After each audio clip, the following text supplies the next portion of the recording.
This is Matt Brown, and you're listening to Just a Good Conversation. I sit down to have conversations with people to discuss their lives, their careers, hear their stories, and find out what moves and drives them. My guest today is David Martinez, the founder of the La Habra Boxing Club, an amateur boxer in the U.S. Army, a well-respected professional cutman in the sport, and a lifelong La Habra resident who grew up in the camps. David was awarded the Silver Star as an Army medic during the Vietnam War. So I told my brother, well, let's go to the barber. I need a haircut. Okay, let's go. So I went there, and the barber was, nice seeing you guys, this and that. And he was asking too many questions. He was asking questions like, well, what unit are you with? And I gave him the unit. Well, when you guys go back on patrol? He said, well, we're leaving tomorrow. Oh, yeah, where are you going to? We're leaving for, and I gave him everything. Hill 88, right? Not too far away. Right. Oh, wow, that's interesting. What time are you guys leaving? This guy wanted to know everything. I said, well, okay, we're leaving at so-and-so, 0800 or something. None of this seems a little odd to you? Not at that time. Jesus. So anyway, when we were out there about a couple of days later, the guy was the enemy. By the skirmish, he was dead. And I said, no, this guy was our barber. Are you kidding? No. You saw the dead barber out there on patrol with the Viet Cong? Exactly. I'm Matt Brown, host of Just a Good Conversation. Take a listen to our archives. We've had such guests as professional photographers, coaches, and two-time Emmy Award winner Trayvon Free. I existed in a bubble that I didn't know existed because my uncle at the time was a very prominent gang member. Okay. And is this on mom's side or dad's side? Mom. Okay. And they knew who I was because I was his nephew. Okay. So nobody messed with me ever. But does that put a target on you for the other team? If they know. Right. Okay. And so what it does... It's such a weird dynamic. Yeah. It's like internally, you're even more protected. But like outside of that bubble, if someone has beef with him or them and they know who you are... Go to justagoodconversation.com for all our archives. Let's have a quick break for our sponsor before getting into our conversation with David Martinez. Today, my guest is Dave Martinez. Dave, thanks for stopping by. Yeah, it's always a pleasure to see you. I have been trying for years to get either you in front of a camera, but today I got you in front of a microphone. And that's just as good. Either one. Just as good. How you doing? Doing good, except for this heat. But you know what? Life goes on. You got to bear with it. You know. It could be worse. It's going to go away. I've been in worse heat. Yeah, I'm sure you have. I've been in worse heat. Yeah. So I have, like I said, I have wanted to get you in front of a microphone or camera for the longest time. I, as a young boy, grew up around the club, and we've been friends. We've had a relationship. We used the club with a workshop that we had, Sports Shooter Academy, and the club just recently closed. And trying to get you in front of a camera, you're such a humble human being. Thank you, appreciate it. For a man who's touched so many lives. I honestly can't even think we could put a number on all the kids now that are grown men who have kids, who those kids have come to your club that you've touched. So I've wanted to talk to you about your life forever. So let's do it. Let's talk about it. Where did you grow up? I grew up in La Habra, California. I was born in Whittier, but as soon as I was born, I got the shakes because I had to be back in La Habra. I've been there for all my life. Your whole life? My whole life in La Habra. How long did Mom and Dad live in La Habra? They were first generation. My dad and my mom were born in La Habra. My grandparents were born in Mexico. And they came here during the Mexican Revolution because of the employment. Right. In fact, my grandfather was in bad terms with Pancho Villa, so he had to. He was a horse tender for him, and he left during the Revolution. Him and my grandma got on a train. It wasn't first class train. That's okay. I think they were in between the cows or whatever. And then they went to Chicago because that was where the central point for trains would be at that time. They all went to Chicago, and once they got there, they heard that there was work around Orange County here, and so my grandfather and his friend hitched another boxcar train and with my grandmother, and This is unbelievable. Yeah, and then they came to first of all to Brea, California, and then they settled in a camp area. In other words, a migrant camp in La Habra, and the streets weren't named, Elm Street or Citrus Street. It was named the name of the streets was A, B, C, and D Street. That's it. They had no running water inside their homes. And what year is this? This was back in the 1915, 17, okay. somewhere. So early. Yeah, early. Yeah, early stages. And, wow. And they had their own little community there. They had their own markets, their own, not real doctors, but people curanderos, which would mean that they were more of the layman type of medical care that they had. Right. Their own markets, a gas station. They couldn't go back into the certain area of La Habra because it was very prejudiced at that time. Sure. In fact, at that time, I think they had the Klan, the Ku Klux Klan, that had headquarters around that area there. So everything was done within that area. In fact, believe it or not, my mom had around 8 sisters and 8 sisters, and they all and they, poor man and they and 4 brothers, but so I had 12 altogether. But the funny thing about that is that my mom's sisters, they all married someone within a half-mile radius of where they lived. They because you couldn't go anywhere else. Right. Yeah. You were stuck in that area. Like again, they had everything going for them there. Right. In other words, if there was a party or a wedding or the whole bit, there was no invitation. You were just expected to be there. You were going to be there. Exactly. Did they work in some capacity in the oil fields in Brea? Because that was huge back then. No. Okay. No, that was for the white people. Okay. They worked in the orange, picking oranges. Okay. Picking oranges and that lemons. was big too, all the way up into Yorba Linda, Placentia. Exactly. So what they did was they all had a truck that transported them to the citrus fields with the oranges. Right. They'd get picked up and get dropped off. Right. And the kids, what they would use, the kids would go along with them at times, and they were called ratas, which would mean rats, little rats, because any of the oranges that fell, we picked them up and put them back in the crates that they had. Sure. So we earned a sandwich just by doing that. No money, just sandwiches. Just sandwiches. Exactly. So then when did Mom and Dad find La Habra? Well, they were born there. Again, they met in school. It was it was a segregated school, Wilson School, and they met there. In fact, most of the people that went to that segregated school, they all became boyfriend and girlfriend, and a lot of them married each other. By no choice, because that's your group. Exactly. And again, you couldn't infiltrate into the excuse me expression, but the white area of town. But, sure. And all our activities were in that, I'd say about half a mile radius. In the right almost in the middle of La Habra, Okay. So again, we had everything there. We had our markets, we had our gas stations, our dances, whatever you had. Right, the whole thing. The whole thing was right there. What's your earliest memories of La Habra? My earliest memory of La Habra was when my dad was a driver for the orange picking trucks, and I remember just crying. I wanted to go with him. And my mother said, no, you can't do it. Wait till you're 5 years old. not 2 years old or whatever. Right. And I remember that, and I also remember that we were really close family. I mean, especially we're more of the traditional family opposed to the nuclear family, because there, Christmases, Thanksgivings, everything, it was all a family gathering. All family members were invited to go, and with that, you get the closeness to the family, unbelievable, than the old traditional family where, I have a son, but he lives in North Dakota. I don't know if he's going to come in, but here we all lived in the same area, all the relatives, and it was really nice that to include the cousins. Sure, the extended families, which we were like brothers and sisters at that time. That must have been huge holiday gatherings. Oh my God, yeah, and especially the homes. Really, if you moved out of the camp area, A, B, or C Street, my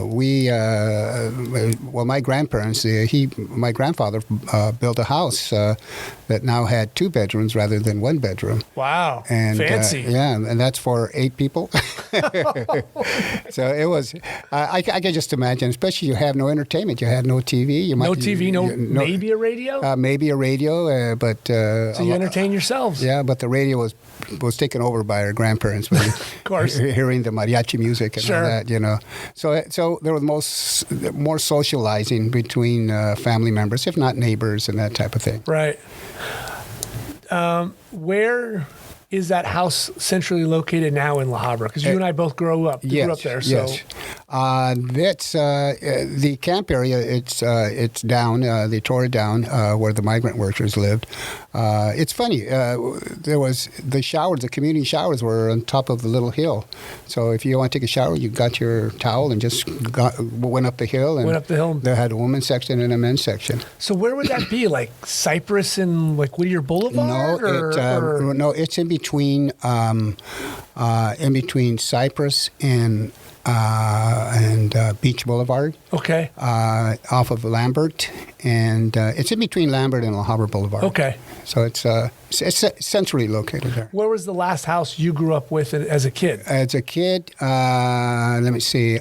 We grew up in the camp area, but this time my parents rented a house. Okay. That was it was still 1 bedroom with 4 kids. Sure. Me and my brother slept in the top bunk bed. My sisters in the lower bunk bed, and my parents right next to us. Right next. Right next to us.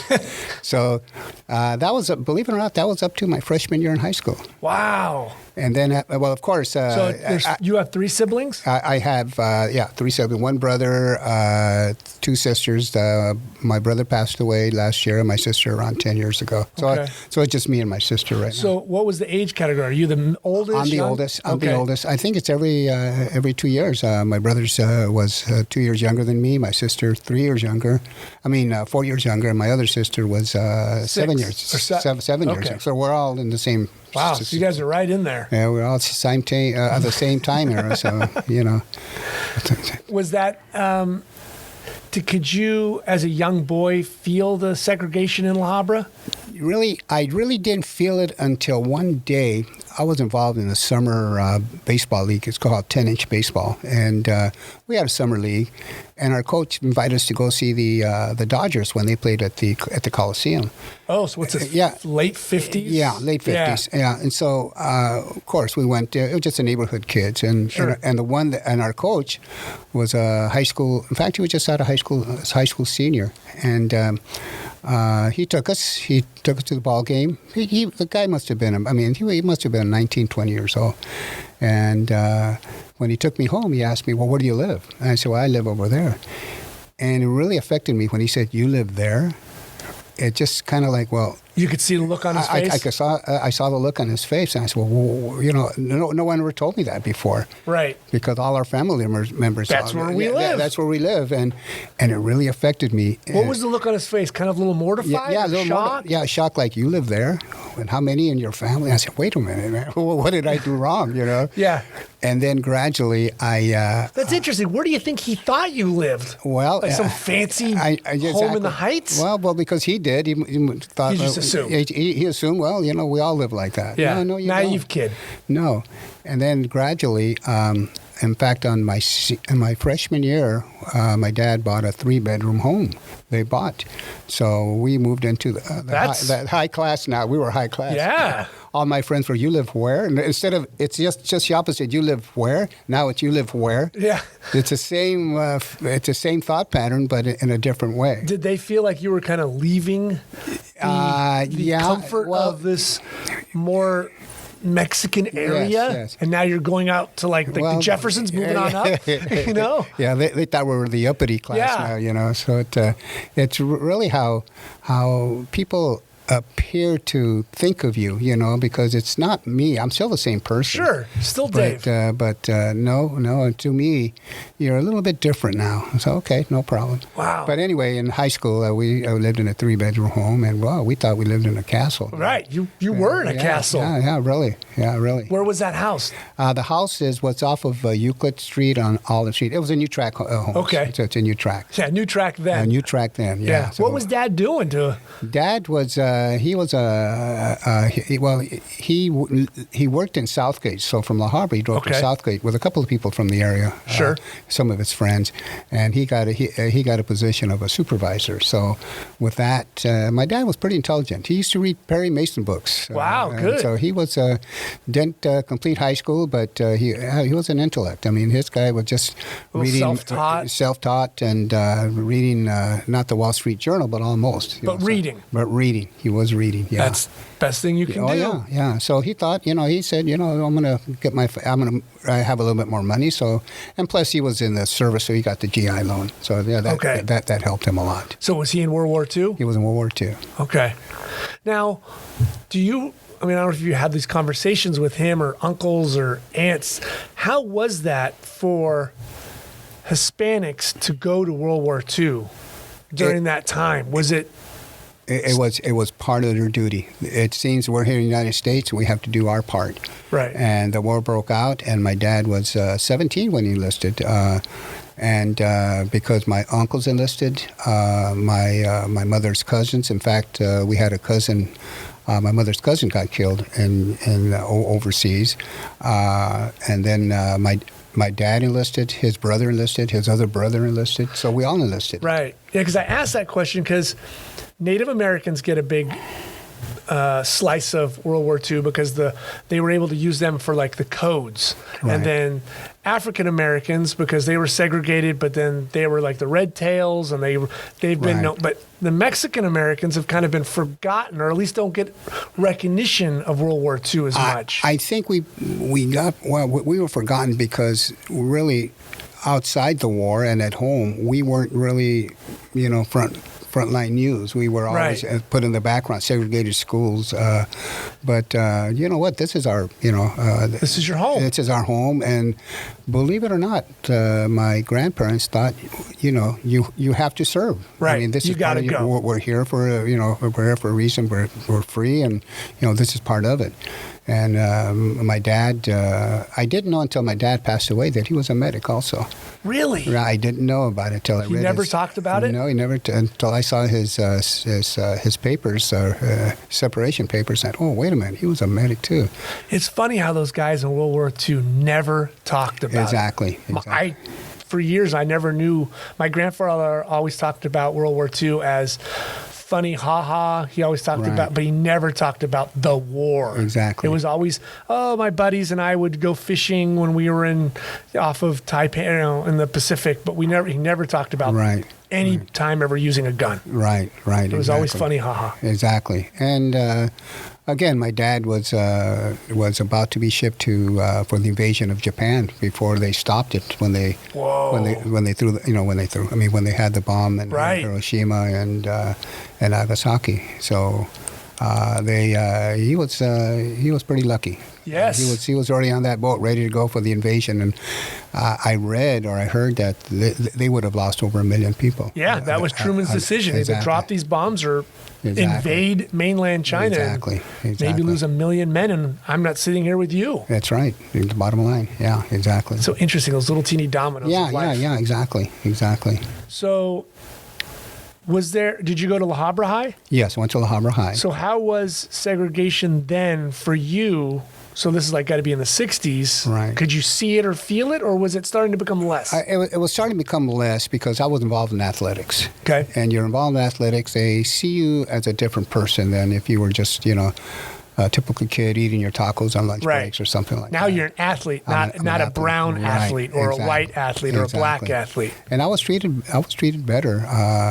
I didn't really see the prejudice or the Mexican type of thing because us as a group, we stuck together, and we didn't try to avoid the so-called white society, but we did deal with them better, a lot better. I mean, I could have seen I saw the difference from elementary school to high school because elementary school you couldn't speak Spanish.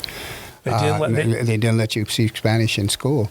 But did that help you or at least some of the kids speaking English, so their English got better? Oh, yeah, definitely. I think it was it. But I think they did it because they didn't want to. Right. They did it for their reason. Right, for their reason. Because, look, this is an English school. You're in America. So, right. So speak English. Speak English, exactly. Right.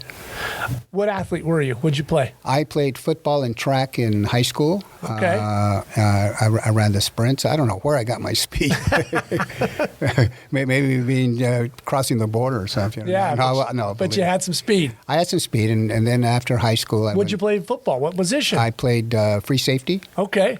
And the coach told me, why don't you go into that JC program they have at Fullerton? Really? Yeah. Did you play for Hal? Yeah, I played for Hal. We played in the Junior Rose Bowl. Oh, wow. So, and then... how was that like? Okay, so you're making that transition from high school. Does it take a coach to tell you there's additional education, or was there someone in school that saw something in young David and said, "Hey"? Well, my coach told me, because really in high school you really didn't get the 4-year scholarships as much as if you would go to Fullerton. Well, Fullerton's right there, right? And I went for the sports, not the academics. Sure. And when I went there, the coach told me, okay, after our first year, we went to it's called the Potato Bowl in Bakersfield. And then during that time, my coach told me, look, I want you to run track.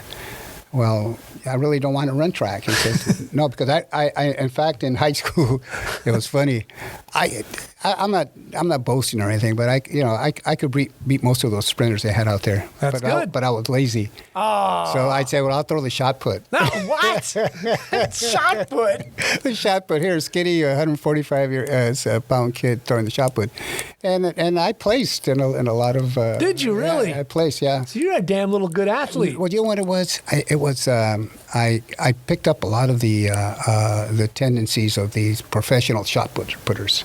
At that time, it was Pat O'Brien. Okay. Was it Pat O'Brien? No, that's the actor, O'Brien. O'Brien, okay. Yeah. So I used his form, and I got it down pretty good. And they were on my case. You got to run track. The coaches. Sure. You don't want to run? No.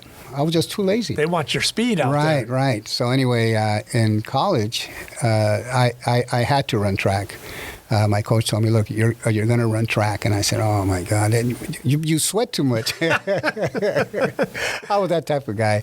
So anyway, I ran the relays, and I did okay. I placed in a lot of in a lot of tournaments and shows. And then the funny thing is that, okay, Dave, we need a guy to run the 440, which is one lap around. Whoa. I said, wait a minute, I can run straight. I don't want to run in circles. Yeah, now you're making me turn. I know. I can't make left turns that well. So anyway, I said, okay, I'll do it. But the funny thing about it was that I thought it was a sprinting right. a sprinting race. So I sprinted for the first 100 yards, and after that, I had nothing. You're gassed. I was like walking and to the finish line. I said, "My God, why didn't you tell me it was hard?" People passing you on the turn. And it's embarrassing. Yeah, if it would have been the 880, they would have lapped me a couple of times, But you learn. But I did okay in the sprints. And then we went to the Junior Rose Bowl. How was that? Oh, my God. It was amazing. It must have been just an unbelievable experience. Yeah, it was at the at the Rose Bowl. Right. Big thing in Orange County. Must have been the biggest thing you've ever been in. Yeah, for sure. We had 60,000 people out there. Usually we play in front of a couple of 2,000 or 3,000, but now we have 55,000, 60,000 at that game. Who'd you play? We played a team from Texas, Henderson. Okay. Henderson. And then... did you whoop them? Well, not whip them, but we beat them. Okay. we didn't whip them. They were ahead at the halftime, but before halftime. But I broke my hand the first game of the year. So at that time, you had a heavy cast, a plaster cast, right. And they won't let you play. So the last 3 or 4 games, I got in there, and I started playing a little bit more. And they made me cover the fastest guy and the fastest a split in I ever seen in my life. In fact, this guy played for the New Orleans Saints afterwards. Really? So they said, Dave, because of your speed and he's fast, just keep your yardage and don't let him get beyond you. Right, don't let him get behind you. And I did okay. He didn't score a touchdown on me. Okay, but, that's all. Yeah, that's all I wanted. And then after that, I had a couple of scholarship offers to go to a couple of universities. But I didn't. I turned that down because that was the height of the Vietnam War, and I said I wanted to go to war. Really? I enlisted to go. Yeah. What year is this? 1966, and That's an incredible choice to make as a young man. Well, the thing is that I did it because I had a friend who was a paratrooper. Okay. A guy that jumped out of planes, and I said, well, I want to do that. So a couple of team members, they had offers too, but I told them, hey, you guys want to go in the buddy system? And then, in fact, let's see if we can have another guy who's at the beach. See if he wants to go for 3 years, So we got another friend of ours to join. So it was 4 of us that joined in. We wanted to be Green Berets, okay? Okay. We wanted Green Berets, but we Sounds good. Sounds good because we wanted to go and kick some butt. Right. We just wanted the national championship. So, we said, what's our next goal? Yeah, you're high on adrenaline. Let's take on the world. Yeah, let's go, man. Ship me off. I hate to say this, but, I want to be in the front lines and stuff. So anyway, we picked up this guy. So all 4 of us enlisted. But I'm the only one that went to Vietnam. Where did they go? They went to Germany. They went to the States, and I think another one went to Spain or something. So. And you get shipped to Vietnam. I wanted to. Okay, yeah, but I know the other 3 kind of. They said, maybe we won't. We don't want to go. I said, okay, well, I want to go. And in fact, but believe it or not, but I was an asthmatic kid, so they turned me down. Really? I got a 4F, which is you're not capable of going into the military. I mean, so you're an athlete. You're a sprinter, right? But somehow you don't have the health to join the army. We won the national title in football, and I never had any problems. I never had any problems with my health. But they said no because you have a history. When you were a youngster, they had asthma. So what happened? They turned me down. They said, you're a 4F, and I went to my recruiter and I said, hey, wait a minute, man. What does this mean? Yeah, and he said, well, let me tell you what. Why don't you go back to the recruiter? I mean, to L.A., where I know a friend who works as a medical assistant there. Tell him that I sent you, and tell him that you're okay. So I went down there and I said, I'm looking for so and so, and I told him, look, my recruiter sent me down here to talk to you. He said, well, let me see your paperwork. Okay. Have you had any asthma attacks lately? No, I haven't had one for years and years. Okay, you're okay. So you're clear. So you're clear. So here I am. We're ready to go to boot camp. Just like that. Just like that. So But what's the underlining fire to decide going to Vietnam, because everybody was not wanting any part of it, and here's this young kid. Well, first of all, it's tradition. I had the family members who all went to war. Right. So so me, it was easy. And then I had a friend who was a paratrooper, and he always talked about, when he was in the Dominican Republic, that he killed a cow. Okay. So I don't know how that impressed me, but it's wow. But you're a kid, so that's right, cool. Exactly. And then the final straw was that I needed something because I had that high of just winning the national title, and playing more football wasn't in my repertoire. You kind of felt it was tapped out. Right. So I said, I'm going to go the elite. I mean, I'm going to be a paratrooper, and I want to go to Vietnam. I want to go to war. And so that didn't happen until later, until we went to boot camp. After boot camp, I went to... Where'd you go to boot camp? Went to Fort Bliss, Texas. Okay. And then from there, we went to Fort Gordon, Georgia for infantry school. But they put me in the MP school. And then I was there. And how did that happen? They Martinez? Yeah, get over there? Yeah, right. You're going to MP, and I was there for about a week or so. I said, I don't belong here. This is not me. This is not me. No, we're all going to Germany as MP. I said, nope. I said, I want to go to Vietnam. And I said, okay, let's see your paperwork. That's right. You did sign up for infantry. I said, okay, no problem. So anyway, not boot camp, but it's called AIT. I was in infantry school. Okay. But there, because I was an athlete, I also played baseball. So they put me on the base camp baseball team. Right. What are you supposed to? So now you're entertaining. now I'm entertaining. So everyone else is on maneuvers, field maneuvers, and here I am playing Taking baseball. infield, outfield. Yeah. Where's Dave? Oh, he's playing baseball. Okay. So anyway, For a kid who's trying so hard to go to Vietnam, they're doing everything to keep you keep me going, from going to Asia. and then, are you sure? No MP school. No, I told you. And after the fact, I kind of regret that I didn't go to MP school. But that's after if I would have came back and re-enlisted and gone into my next vocation. But anyway, after that, they shipped us to Fort Benning, Georgia, for parachute school. So I was there for about 3 months, parachute school. So First time ever in an airplane? First time ever. I'm guessing it's your first time jumping out. No. It was the second time because they flew us to. You didn't have to take a train. So they flew you to Texas or flew you to Georgia? Right. And then from there, let me put it this way: I only landed once in a plane. Oh, Jesus. So anyway, how did it go? What's it like sitting there, waiting for your turn to jump? Well, it's okay until they open the doors. You open the doors and you get sweaty? Yeah. Well, yeah, for sure. Because you're tied in. With all the training you have, you still, I mean, if it's something like that, you anticipate, do I pull, my cord or whatever, but it's pulled Doesn't it pull for? Yeah, it pulls automatically, right? Because you lock in. We lock in on the line. But it's still, you got to get your feet to go towards the door. Well, the one thing, because we're in a plane moving, we're not in a small plane, that the air just pushes you down real quick. So you have to be like in a tight. You got to curl up like a little tight fetal position. Curl up. So if you don't, you're going to be twirling in the whole bit. But I'm telling you, it was scary. Course, but with me, football was scary. Right. Track was scary. Everything, but I've always wanted a challenge. I've always wanted a challenge in life, and this was my challenge.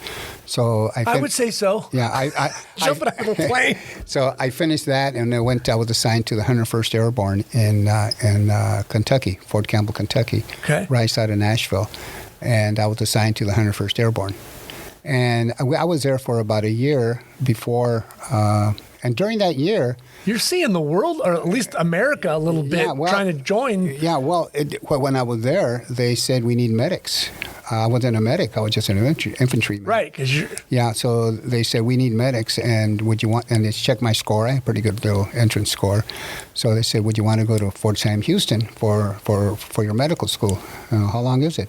It was a 4 or 5 month school. So, but it was intense training. What are they looking for on your testing or your records that see that you would make a good medic? Well, I think they were really. It's not anything that I've done in football or track or anything like that. I think they were looking for my score, my overall score. Like just your thought process? Are you intelligent? General knowledge, Right, yeah. Just general knowledge. And I guess I did okay. And they said, okay, we'll send you. I was already assigned to the airborne unit. People in that med school in Fort Sam Houston in San Antonio, they all got assigned there without going to their AIT or their primary job in the military. So I was there for 5 months, and then it was pretty intense.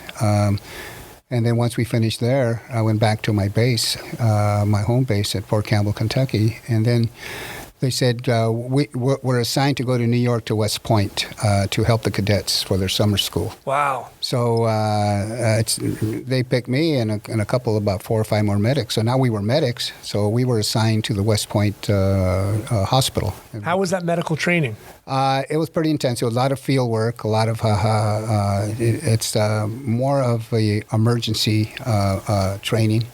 You have a lot of hospital techniques, how to use a bedpan or stuff like that. But they also teach you how to give injections, how to suture. Is there like how to properly place the bandage, how to do a tourniquet, how to above the knee, below the elbow. Yeah, I'll tell you later on how that works. Oh God! But anyway, we were assigned to New York. We were assigned for a 3-month. It's called an extension training to help the cadets out. So we were stationed where we had our little barracks right there on the campus of West Point. Wow! So we had a lot of weekends where we used to go to New York City and check it out. Yeah, I mean, from a a kid from Little Habra, this has got to be an unbelievable journey. Of course, yeah. I really haven't really been out in Orange County, much less going to New York or going to Kentucky. Yeah, you've been to Texas, Georgia, Kentucky, and New York. Right. And you still haven't gotten to Nam. Exactly. No, I'll get there now. Right, but I mean, but that's the thing. That's an incredible. So in New York, what was that like for you? It was a big, a cultural, experience. I mean, when you go to New York, you always hear about Central Park. Now they have concerts in Central Park, and I'm there. The Statue of Liberty, the subways, the big streets, the Broadway. I know it. Everything that La Habra doesn't have. I mean, going to subway, God, that scared me more than the plane. Sure. That thing goes fast. I said, whoa, I hope it don't crash. But it was quite an experience. And then while we were there... the different foods that must have been available to you? Also because they knew I played football, they assigned me to drive the ambulance for the Army football team. So I was at camp with the Army football team. I got to know all the members. In fact, don't tell nobody, but I participated in a couple of their practices. Oh. Wasn't supposed to. The secret weapon. I wasn't a cadet now. But, right. They allowed me to work out with them and stuff. So I enjoyed that. I said, I'm going to Vietnam. Don't I ain't staying here. Don't put a helmet on me, or at least not that one. Yeah, not that one. Exactly. So anyway, at that time we were in New York, we got we had to go back to our base camp, or our camp in Kentucky, because we were all assigned to go to Vietnam. It was the biggest division movement ever. In other words, we took everything from our division. Every member of the 3rd Brigade of the 101st Airborne went, and we're talking about thousands and thousands of men. Which means everything they touch. Everything we tearing up and going with it. We took our pencils, we took our nightstands, we took everything. Good Lord, that must have been one hell of an operation. Oh yeah, it was one of the biggest ever. It took many weeks just to get everything. We took our 141, our 141 transport planes, and we got on them in the middle of the night, and we slept on top of the jeeps. So we took our jeeps. We took everything. Yeah. So we flew before we went to Vietnam. I don't know why. From Kentucky, we went to Alaska, and from Alaska, we went to Japan, and then from Japan, we went to Vietnam. And the first experience I had, and I'm telling you, we slept on top of jeeps. We didn't have no seats, so we just, because we took everything anyway. Right, whatever space you could find that was flat-ish. So we were riding in Vietnam about 3 a.m. They opened the back doors of the airplane, and man, I have never been around so much heat at 3 o'clock in the morning. I said, if it's this hot at 3 o'clock, I can just imagine at noon. So we all got into a little barracks that they gave us, and they said we're all shipping out in the morning on trucks to our base camp, and it's called Phuc Vinh, which is outside of Bien Hoa. And so in the morning we all piled up on the trucks and with our gear and everything, and we arrived in Phuc Vinh, Vietnam. Now, finally made it. We finally made it. We were there. I said, I'm at home now. So there, we're all assigned teams for patrolling and stuff. And there was A, B, C, D, and E. And they said, well, Mr. Martinez, do you want to go out with any of those company? I said, I want to go out with the recon, the reconnaissance team, which is a team, the one that's many of us, it was all volunteer, especially the recon team, because not too many people want to be recon. I said, I want to be recon. So the recon team, we are more or less fewer men, so we can travel faster and make sure if we're kind of like, if you see the enemy, we'll call them for the big boys to come. Right, but we're looking for them. For what we're looking for. And so we used to sneak out. We used to paint our faces. We didn't wear helmets. We wore hats. Right. And from there, we... Because it wasn't really to be engaged. It was just to find and then bring in, right? Right. But if we did engage, I had my rifle. But you weren't looking for a fight. You were looking for them. No. But plus, I carried a 45 and also an M16. So I had two. And then, of course, my my medical equipment. Right. So because you're the med on this. Right. And we once before we went on patrol or anything, we always we had our advisor who was a physician, who was in the base camp, the base hospital, and we always talked to him about what should we do in certain cases and this and that. If he's shot to the to the chest, what should you do? We could have done a thoracotomy, which is suck the blood out. Right. But they said no, just put a cellophane. Not cellophane. Cellophane, kind of like a. Oh, okay, right. They put pressure so the air wouldn't go in. That type of thing. And but you had to improvise a lot. I know because you're out there. They didn't allow physicians out there. No, they're too valuable, right? Too valuable, exactly. So they let us out there, and a lot of times because you're not extricated of if someone's injured, then you might have to wait hours, if not a day, before you can take them out of there, because the helicopters at times will not land if there's action, and if it's a danger area. So it was kind of a thing that for a young kid, to use you have to improvise a lot. I know at times a guy couldn't breathe and he had a broken jaw. I had to give him a trach.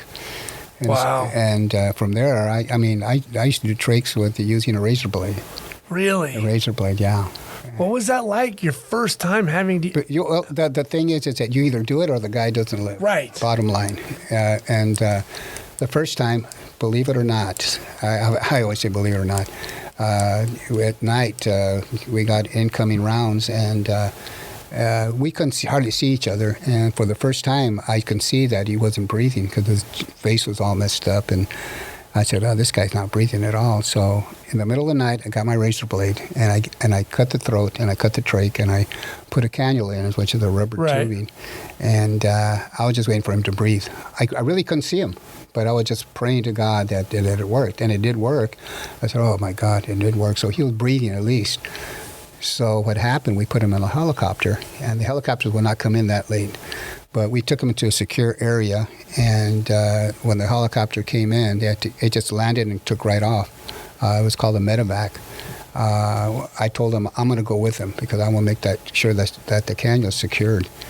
And you have to realize that I didn't even know it was secured because I couldn't see what it was. Right, doing. it's dark. It was dark.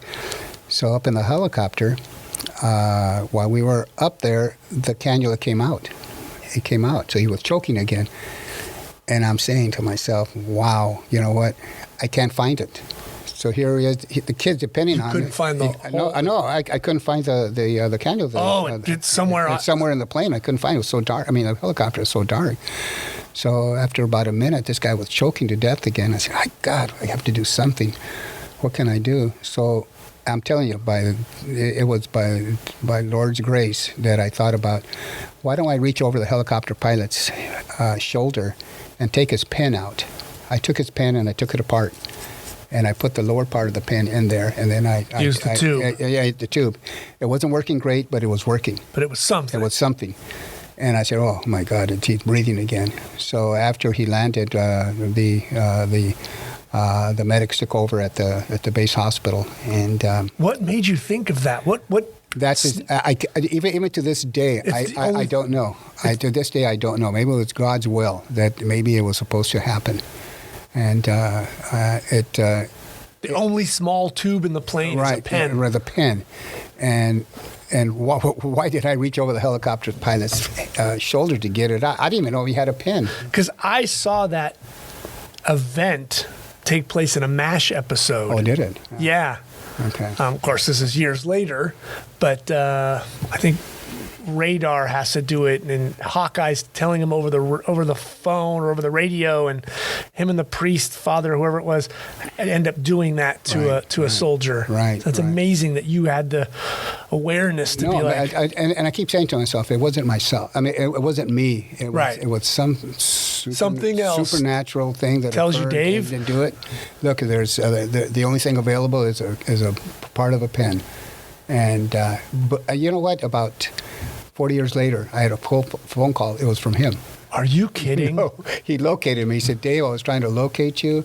His wife got on the phone. He had 2 kids, and he still had a horsey voice. So I guess he really, after that time, he didn't have he didn't get his voice back. Horsey voice is better than none. He started crying. His wife started crying. We love you and this type of thing. And I felt that's so sweet. And I felt so embarrassed, believe it or not. I don't know why I did. I felt like, wow, don't tell me you love me. Right. But because that manliness that I've always sure. loved. But after a little while, we started talking, and he lived in New Hampshire. And I said, you know what, one of these days I'll go visit you. He said, okay, no problem. So after that, he gave me his phone number, but I never contacted him again. Oh. Because in my mind, I did it. I don't want to have no accolades. I don't want to just tell people that what I did or not. I know did. that's always been you. Yeah. Well, the thing is, I just felt like, okay, I did it. Okay, now let's go on to the next subject. Right. And another example was. Well, from that, after that night, did you carry 2 of those in your pack? I carried 4. Just I carried shove 4. them in your bag? Shove them in my bag and make sure that I have that. And again, I was never taught that here in the States. I was taught that at the aid station, right, where the physician told me, look, if something happens, do this. Well, yeah, they're dealing with real world experience. Right. Back at a base, it's kind of like, this is the protocol, right, this is what we do. But you get a guy who's actually doing it in the jungle where it's muddy, dirty, and in the dark on a helicopter ride. Yeah. He's going to tell you how to get it done. And believe me, that's why I've always kept my faith. That God told me that there's a reason why He wanted you there, type of thing. And again, I'm not boasting what I did or not did. It's just because, you know what, my faith brought me there. Right. Another time, we were on patrol. This officer stepped on a mine, lost both legs and his left arm.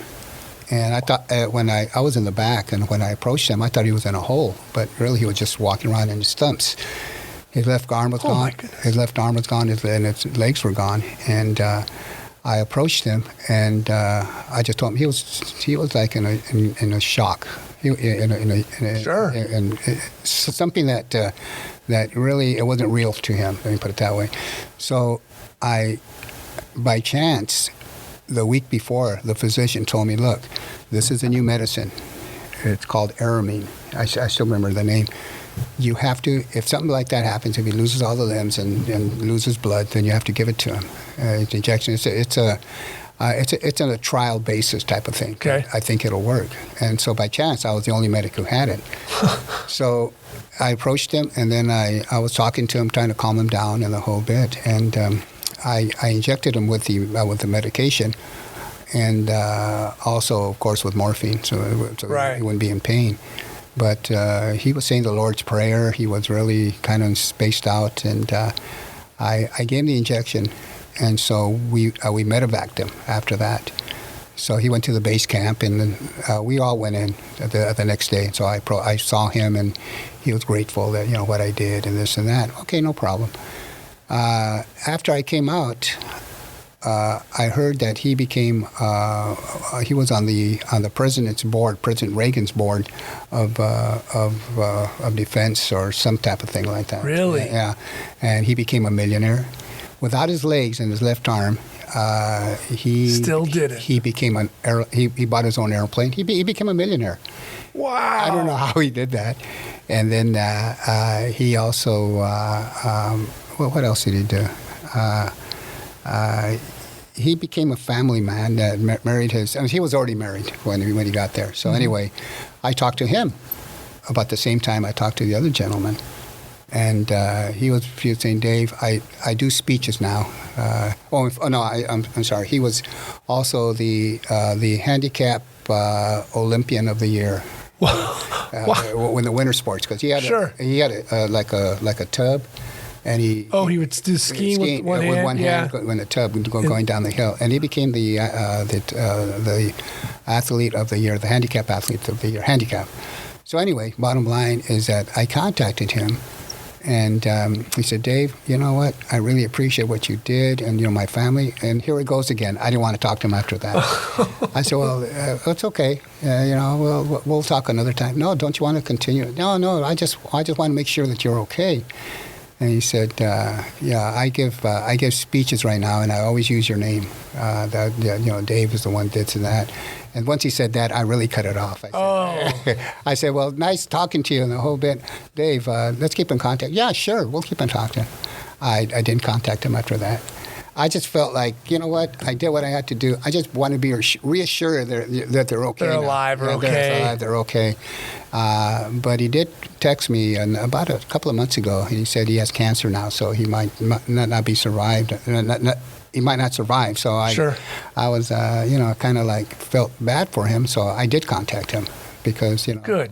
I know he needed some reassurance that, you know what, he did something in his life. But maybe I felt guilty that maybe I could have put the legs back on. Oh no! I know that, sure. but it goes in your mind. Right. I mean, the legs were blown off, blown off. And yeah, they were not legs anymore. Yeah, I know it. But sometimes I'm assuming maybe I could have done a little bit more, and of course it's not possible. But my mind works in mysterious ways. Right. So. I mean, being a medic, especially in war, that has got to be such a difficult kind of momentary decisions on how you're assessing bodies and parts and finding people and keeping them calm and yourself calm. And right. Applying medical aid. The thing is, once you get injured and then they yell medic, you have to go out there. Right. Regardless of the situation, if they're firing upon you and there's a man in front of a bunker, a machine gun bunker, then you have to sneak over there and do something. You just can't leave them there. That was my mindset at that time. My mindset is that wherever you're at, I'm trying to get you. I will get you. And I'm not boasting at what I did or not did, but I succeeded a lot of times in doing that. Wow. So it was a trial and error type of thing, But something you have to do, because who else is going to put that Band-Aid on you or whatever, if it's not you. Right. And we had our other infantrymen or other soldiers. I always make sure that they have a couple of ampules of morphine because I can't carry them all for them. Right. So if you're injured, we use your own morphine. Right. It's in your left thigh pocket, under your bag, and then after they use it, we usually pin them on the lapel that they did, use it. Right. Because I have to account for all that morphine, especially the morphine. Sure. So it was challenging. So that was it. I want to turn this fan off. I can hear it. You can hear it? Yeah, I can hear it. If I can hear it, I don't want it to be heard. Sure. How was it for you during that time being a medic, like emotionally? Were there nights where you're hoping nothing happens so you could just be a soldier? Because that's got to be emotionally wearing on you at some point, like constantly on the edge of like, am I saving a life today, or am I, having to deal with someone's death? Well, the thing with that is that because we are a family out there with all our mates. Right, they're your guys. You're living with them, and we all have we're all thinking the same thing. We're all kind of on the same same line that let's talk about other things. Let's talk about our family. Let's talk about what we did at home, that type of thing. So right, music, anything, girls, exactly. Whatever distracts you. In fact, what we did sometimes when we come back from maneuvers, we all get together and everyone leaves us alone. The company people that don't go out, they leave us alone, and we get our own. We celebrate our own little, our own little celebration. The Mexicans from California versus the Mexicans from Chicago and Texas, on who can drink the most without passing out. That was our mindset there. That was it. Yeah, that was it. And then we have tapes of the old reels. Remember the old reels used to Sure. We used to play the Mexican music and just drink ourselves to death. Well, not to death, but we used to. I mean, there's really no winners. But okay, Texas won this game, but California's coming back tomorrow, and then we go back out because knowing some of us will not be coming back. Because once we go out, there's almost to the man that not all of us will be there. Right. The next time we celebrate our little party and stuff. But again, our mindset is not thinking of death or what's going to happen. That's in it. Mindset is live for today. Right. And that got us through. That got us through. Was the first time you had to deal with somebody in a medical situation, was it a life or did they live or did they die? Well, the first time, I believe, now I'm turning my the clock back. He lived. He got shrapnel. Shrapnel from a napalm, and he had a real deep wound in his arm. So we used, I used some bandages and stop the bleeding. Some antiseptics and stuff. So we cleaned it up, and that was it. How did you deal with your first loss? My first loss, I cried. One of our own men, real good friend. Did you know him? Oh yeah, very good. See, that's. In fact, he was a medic also. Oh, so you're losing a mate. Yeah, mate. We were on patrol with another unit, and he was a medic for that platoon, and we got friendly fire.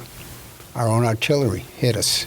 Okay. On a hill. We had a little battle, little skirmish in the bottom of the hill, so we called in artillery. Someone misjudged it. Instead of giving the position for the enemy, they gave them our position. And the 105. They flipped it. And my God, you couldn't hide anywhere. No. We were surrounded. Hell's dropping down on you at that point. Yeah, so anyway, by chance, it could have been me. Sure. We kind of had like a triage area where we got all the people there, and one of them, the first person I approached was our medic, Kenny. And he looked at me and said, Marty, he used to call me Marty. Marty, man, what does it look like? And I said, you'll be okay, knowing he wouldn't make it. Right. I knew he wouldn't make it because his guts were out, and I put him back in, and he had a collapsed lung, and I said, oh, my God, by another 10 minutes he won't be around. So he just looked at me, Marty, I'm going to be okay. Yeah, you're going to be okay. Kenny, you're good. Just look at me. Yeah, you're going home now. You're going home. Oh, thanks, Marty, no problem. And then after I left him, I said, gosh, Johnny, he's not going to make it. But is that where you give enough morphine to keep him exactly. Let him quietly relax, and if you're going to pass, you're going to pass in peace. Right. And so, but I kept thinking about it because I had to treat other men. But I kept always going back to him. Yeah, you're triaging this whole whole battle at this point. And the bottom line, and the principle to triage, you have to, you realize you only got certain or enough medication, enough blood expanders, especially for people who might not make it. So if they can't make it, or they're not going to make it, you're the judge. Sure. You're to say, well, I can't use what I got left. I got to use on the people that are going to survive. Right. And it's a judgment call that you kind of think to yourself, did I do right or not do right? But hey, you know what? You're not going to be calling 911. They're going to bring in everything else. It's just you for the next hour, 2 hours, 3 hours, maybe all night. And what you have on you. That's it. And I have to give it to the people that are going to survive. Right. Or that could still keep you in the battle. Exactly. So I'll patch you up, carry your gun, and keep firing. Exactly. And with my medic friend, I kind of felt bad, and I said I got to give him more, but I said I can't. So it's a challenging thing for a young kid to say, you know what, should I give it to my friend or should I give it to the people who will survive? Right. And it's a challenging experience, very challenging experience. Was there a moment in time for you where you start to feel like you're a better medic? Where you've treated maybe now with 20 men, 30 men, and now you're assessing quicker, better, reacting? Yeah, exactly. And you're not even thinking now, it's just natural? No, exactly, because now the battle is over. In other words, my first skirmish, people shooting at you. Oh, shoot, they're really shooting at me. Right. Your butt's puckering. You're trying to fire back and assess aid. It's not that you get used to it. It's something that you say to yourself, you know what, I've experienced it before. I came out okay. Let me just go on and just do what I'm doing. Right. And do the best I can. I mean, I've had people that, out there, I had people make excuses like, oh, I have my leg broken, send me back in, type of thing. They're limping and knowing that it's not broken or anything, even twisted a whole bit. I just say incoming. Boy, that leg sure cured up very well. That leg's already cured. Yeah, it's amazing. You ain't going nowhere. You're going to stay out here. And you have to judge yourself. And people that go a little, not crazy, but have some type of psychological problem out there. And I've had a couple who just, in the middle of the night, they just go wild. Just snap. Just snap. And you have to, there's no medication for them now. You just have to just not knock them out. Right. And say, get this guy back into camp. We don't need that out here. No. So anyway. He's a bigger problem for you guys. Exactly. So with that, they're content to do that. Well, he shouldn't have been out there in the first place. Right. But there are some that do that. I've had a couple instances like that. Sure. So. Now, at what point in Vietnam are you starting to find boxing? I didn't. So you don't find boxing at all? No, we played football with the Arvins, the Vietnamese soldiers. Believe it or not, the Vietnamese soldiers were kind of not jealous of us, but they didn't. They weren't our best friends. Why would you? Why? What do you think? Because we're out there in their country, competing with their women. You know okay, what I mean? Right. And that didn't go along very good with them. Tall, handsome, Mexican, doing the cha-cha and smooth language and the whole thing, Playing our little guitar. Yeah. But have you ever had tequila, young lady? Yeah, really. No, but you know what? I think it was, we were like, they thought we were invading their country. Sure. Some of them.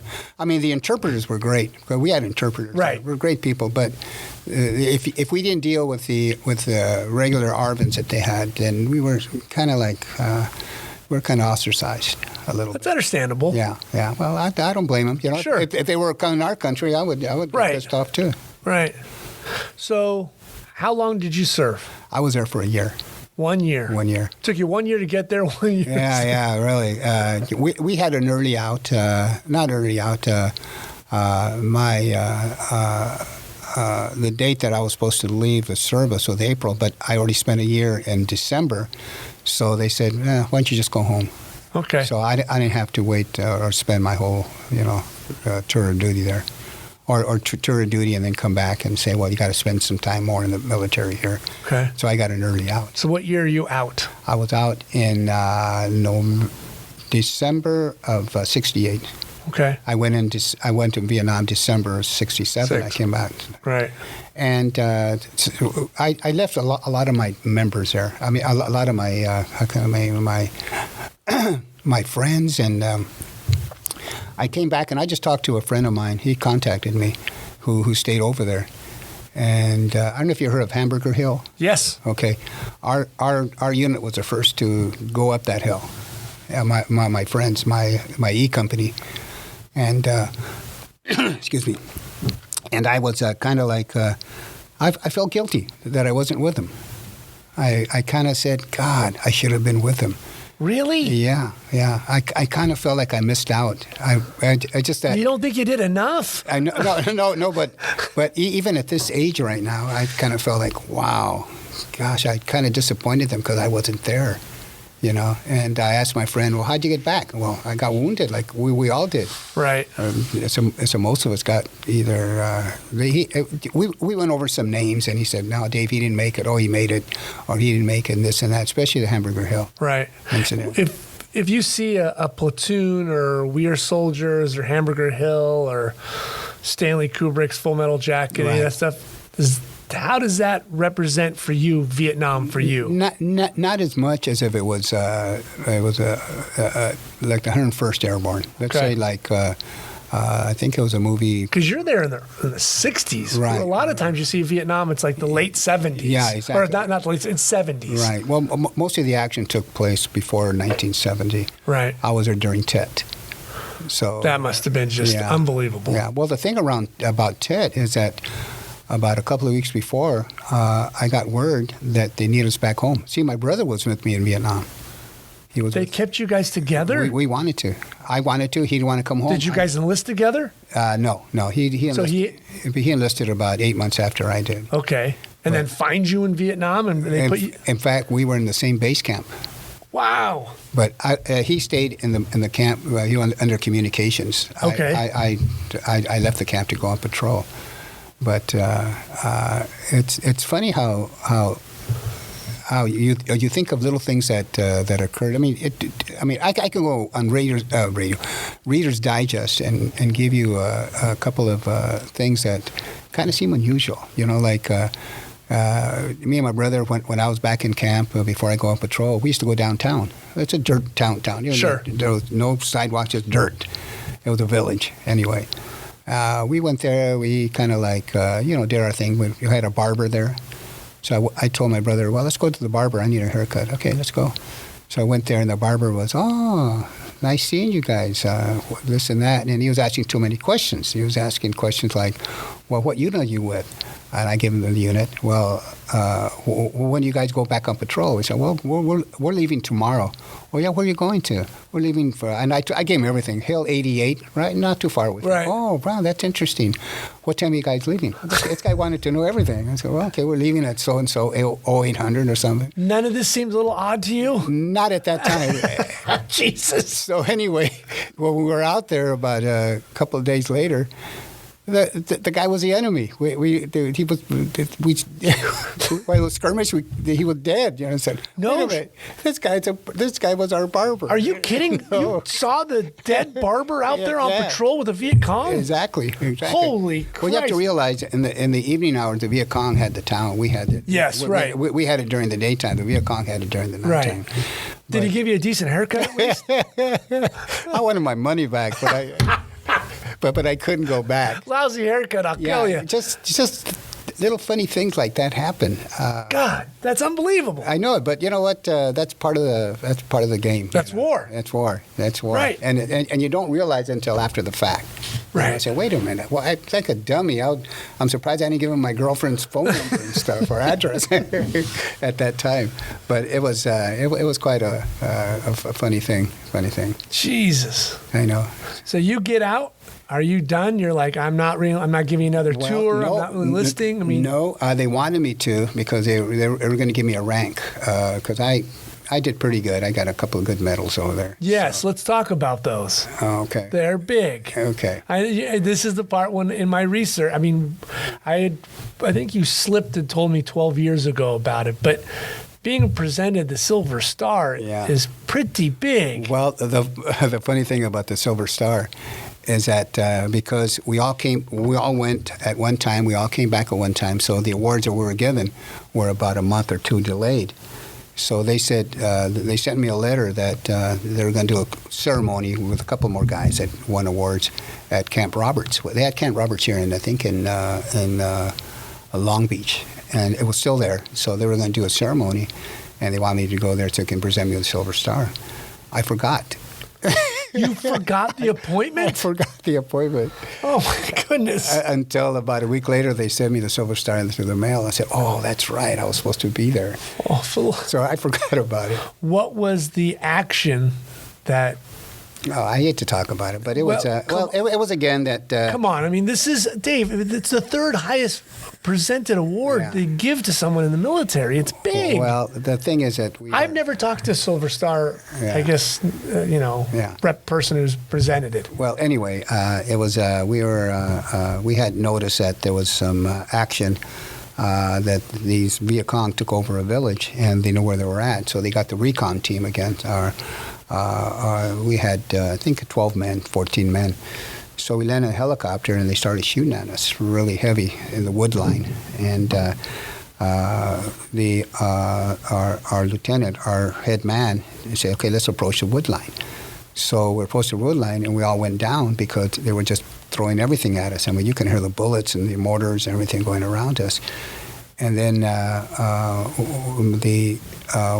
no, it wasn't the lieutenant. It was our radio man got hit, and he wanted a medic. We were all down, so like a dummy, I got up and started running to where he was at, right in front of a position, a machine gun position. Okay. So anyway, I got there. I pulled him to the side.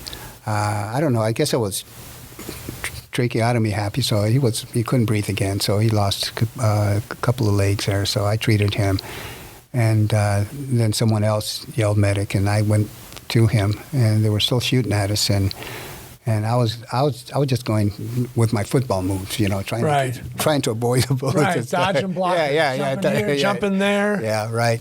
So I went to the other guy who was shot about 4 or 5 times, then someone else. We all got hit. I didn't get hit. I don't surprised I didn't get hit, but I didn't get hit. So I was the only medic there. You have to realize we were 14, I think it was about 14 guys. I'm not too sure, 12, 14 guys. So what, 10, 12 guys Yeah, are getting against, the... lead put into them? Yeah. So anyway, they all got hit. They all got hit. And we didn't have no support. So... How did you not run out of medical supplies? I did. What do you mean? I did. And I had, at times, well, not at times, but most of the time, we had our soldiers, or my men, carry their own blood expanders. In other words, just like in the old days, they give you plasma and the whole bit. Well, this was a new thing called serum albumin. It's just like Carol's syrup. And they all carried them in their plastic, little plastic containers. So we used that. I was lucky that they did that because they all needed their serum albumin. So, just give them the IV. And then I said, hold on to them while I go to the next man. So I must have treated about, all the men, 14 of us maybe, at least 10 of us got hit. Wow. So with that, I went to where my leader, my officer, our section leader, our platoon leader, he was already mortally killed. Our radio man was killed. A couple of the point men got killed. So they didn't leave too much of us.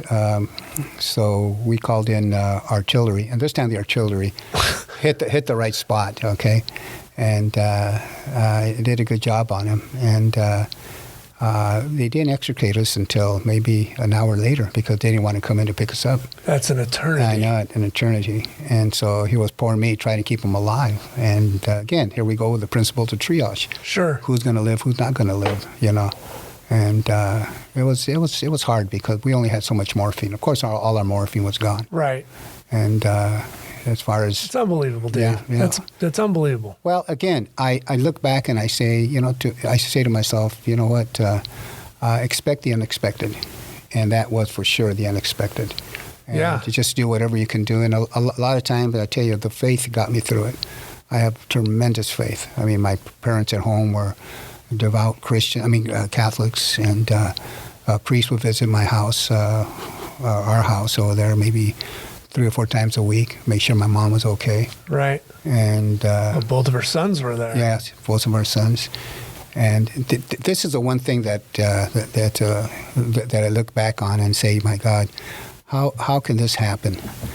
Me and my brother, the first month we were there, they called us and they said, well, you know what? There's an illness at your house, at home. Both of you got to go home. And this was only a month after we were in Vietnam. So we didn't know who was sick or what was going on because we really didn't have that good communication. We don't have the cell phones. No. Over there, there's our communication. If you're over a microphone or want to talk home, you always say over, this and this over. So we didn't have the communications to do that. And so me and my brother were sent home. And when we got home, when we got to Hawaii, that's when we could use the phone. We made a stop in Hawaii, and my dad said, your sister's terminally ill. She has cerebral hemorrhage. And so we went home. Is this your baby sister at the time? Okay. Yes. And so we went home, and we stayed there for about 3 weeks. We had to go right back. Sure, they're going to give you so much time. Right, so much time. So 3 weeks. I'm surprised they honestly gave you 3 weeks. Right, exactly. And so it was surprised. I wasn't surprised, but I was kind of wondering what my mother was going through. Her 2 boys in Vietnam. Sure. And one daughter. Now she's dealing with a daughter. Yeah, had cerebral hemorrhage. She was unconscious, and we went to the hospital when we got home, and my uncle picked us up. And at the hospital, she had her eyes closed, and she was still comatose. And about a week later, we got news that, she opened her eyes. So I said, oh, my gosh, she's going to make it. But then we had to go back. So we went back a week earlier, believe it or not. So we were supposed to be 3, we stayed 2. And now I'm kind of realizing what my mother was going through, at that time, because she was very emotional. She was a depressed lady. Right. And it's got to be really hard. I know it. So anyway, we went back, and my sister turned out to be okay. I mean, she pulled through. Pulled through. Yeah, she pulled through. And now it's just us coming back, So we got around, about 10, 11 more months to go. Was your mother the rock of the family? Yes, she was. Yes, she was. Very religious lady, a lady who believed, and if things happen, they happen for a reason. But not to her two boys, No, yeah. That type of thing. But you know what? Because the upbringing of all family members go to war.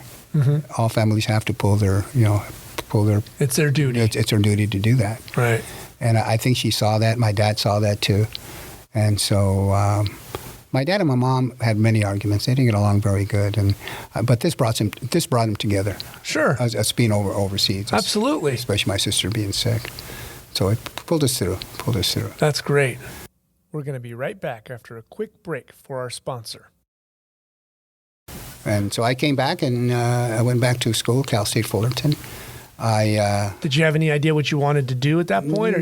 No. I'm out, and I want to do something other than I want to go to triage. School. Yeah, go under the GI Bill. And that was the best thing, right? So now they're going to give you money. I still wanted to play football. Really? Yes. So that was the first year of Dick. You hadn't dodged enough bullets. Now you want to dodge men again. But let me tell you the difference now. I felt more like a man. I said, oh, I bet. I'm with kids now. And I was a little bit older. Sure. I have to admit. You're what at this point, 23? Yeah, 23. And the kids were 18, 19 years old. Oh, you were a grandfather compared to them. And then, you've got battle scars, and you could probably grow a beard, and really. And so anyway, what happened was during that time, and we talked about it earlier, they had the brown berets in school. Right. So that's happening at this point. And then the Black Lives Matter at that time was the black berets. And Black Panthers, right? Exactly. So anyway, when I was on the team, the Black Berets boycotted the football players boycotted the team. They said, no, until we get matters straight, we're going to boycott. And what year is this at this point? 71. Okay. 71. But anyway. So it's hot at that point. Yeah. Because they're probably they're pissed about Nam. Yes, exactly. Civil unrest even at the time. Exactly. No, all the Watts riots and stuff happened in the 60s, so that's already been done. Yeah. And it was kind of like a new beginning to me. And then the Brown Berets, they wanted me to be their leader or whatever because I was in the war and the whole bit. And I said, I don't believe in you guys. I just came back from the war. I believe in the American flag. I don't believe in anything other than that because I had many people who were buried, or not buried, but they came back coffins with the American flag. Sure. So, you don't spit on the flag or anything. And I saw them as that type of a person. Right. And anti-American. Right. And so they boycotted, and they wanted me to boycott the football team. And I said, you know what? I'm too old for this, man. I've been through so much stuff that I can't deal with it. So I quit the team. Really? I don't need football. And maybe 5 years earlier, maybe I would have gone along with it. But not now. You caught me at the wrong time. Right. Your life is totally different than it was before you went in. You've seen things, experienced things. Yeah. So, stop your childish ideas and see how the real world is. Right. Act as adults, not children. And so that transition right there brought me more into, I got to do something in life, I just can't be just moping around. So after college, I What did you study? Sociology. Okay. So people, how to deal with people and stuff. Did that come natural? Did you enjoy that? Oh, yeah. Now I can deal with people a little bit better. I know when they're bullshitting or not. I tell you. I tell you what, that experience got you to that point. So anyway, I figured you would have that degree already. Just being a medic in Nam, you would have been a very good soul. Well, the thing is that I went to work with the health department. Okay, I did because of my experience, and this was when they had the equal opportunity thing. Yes.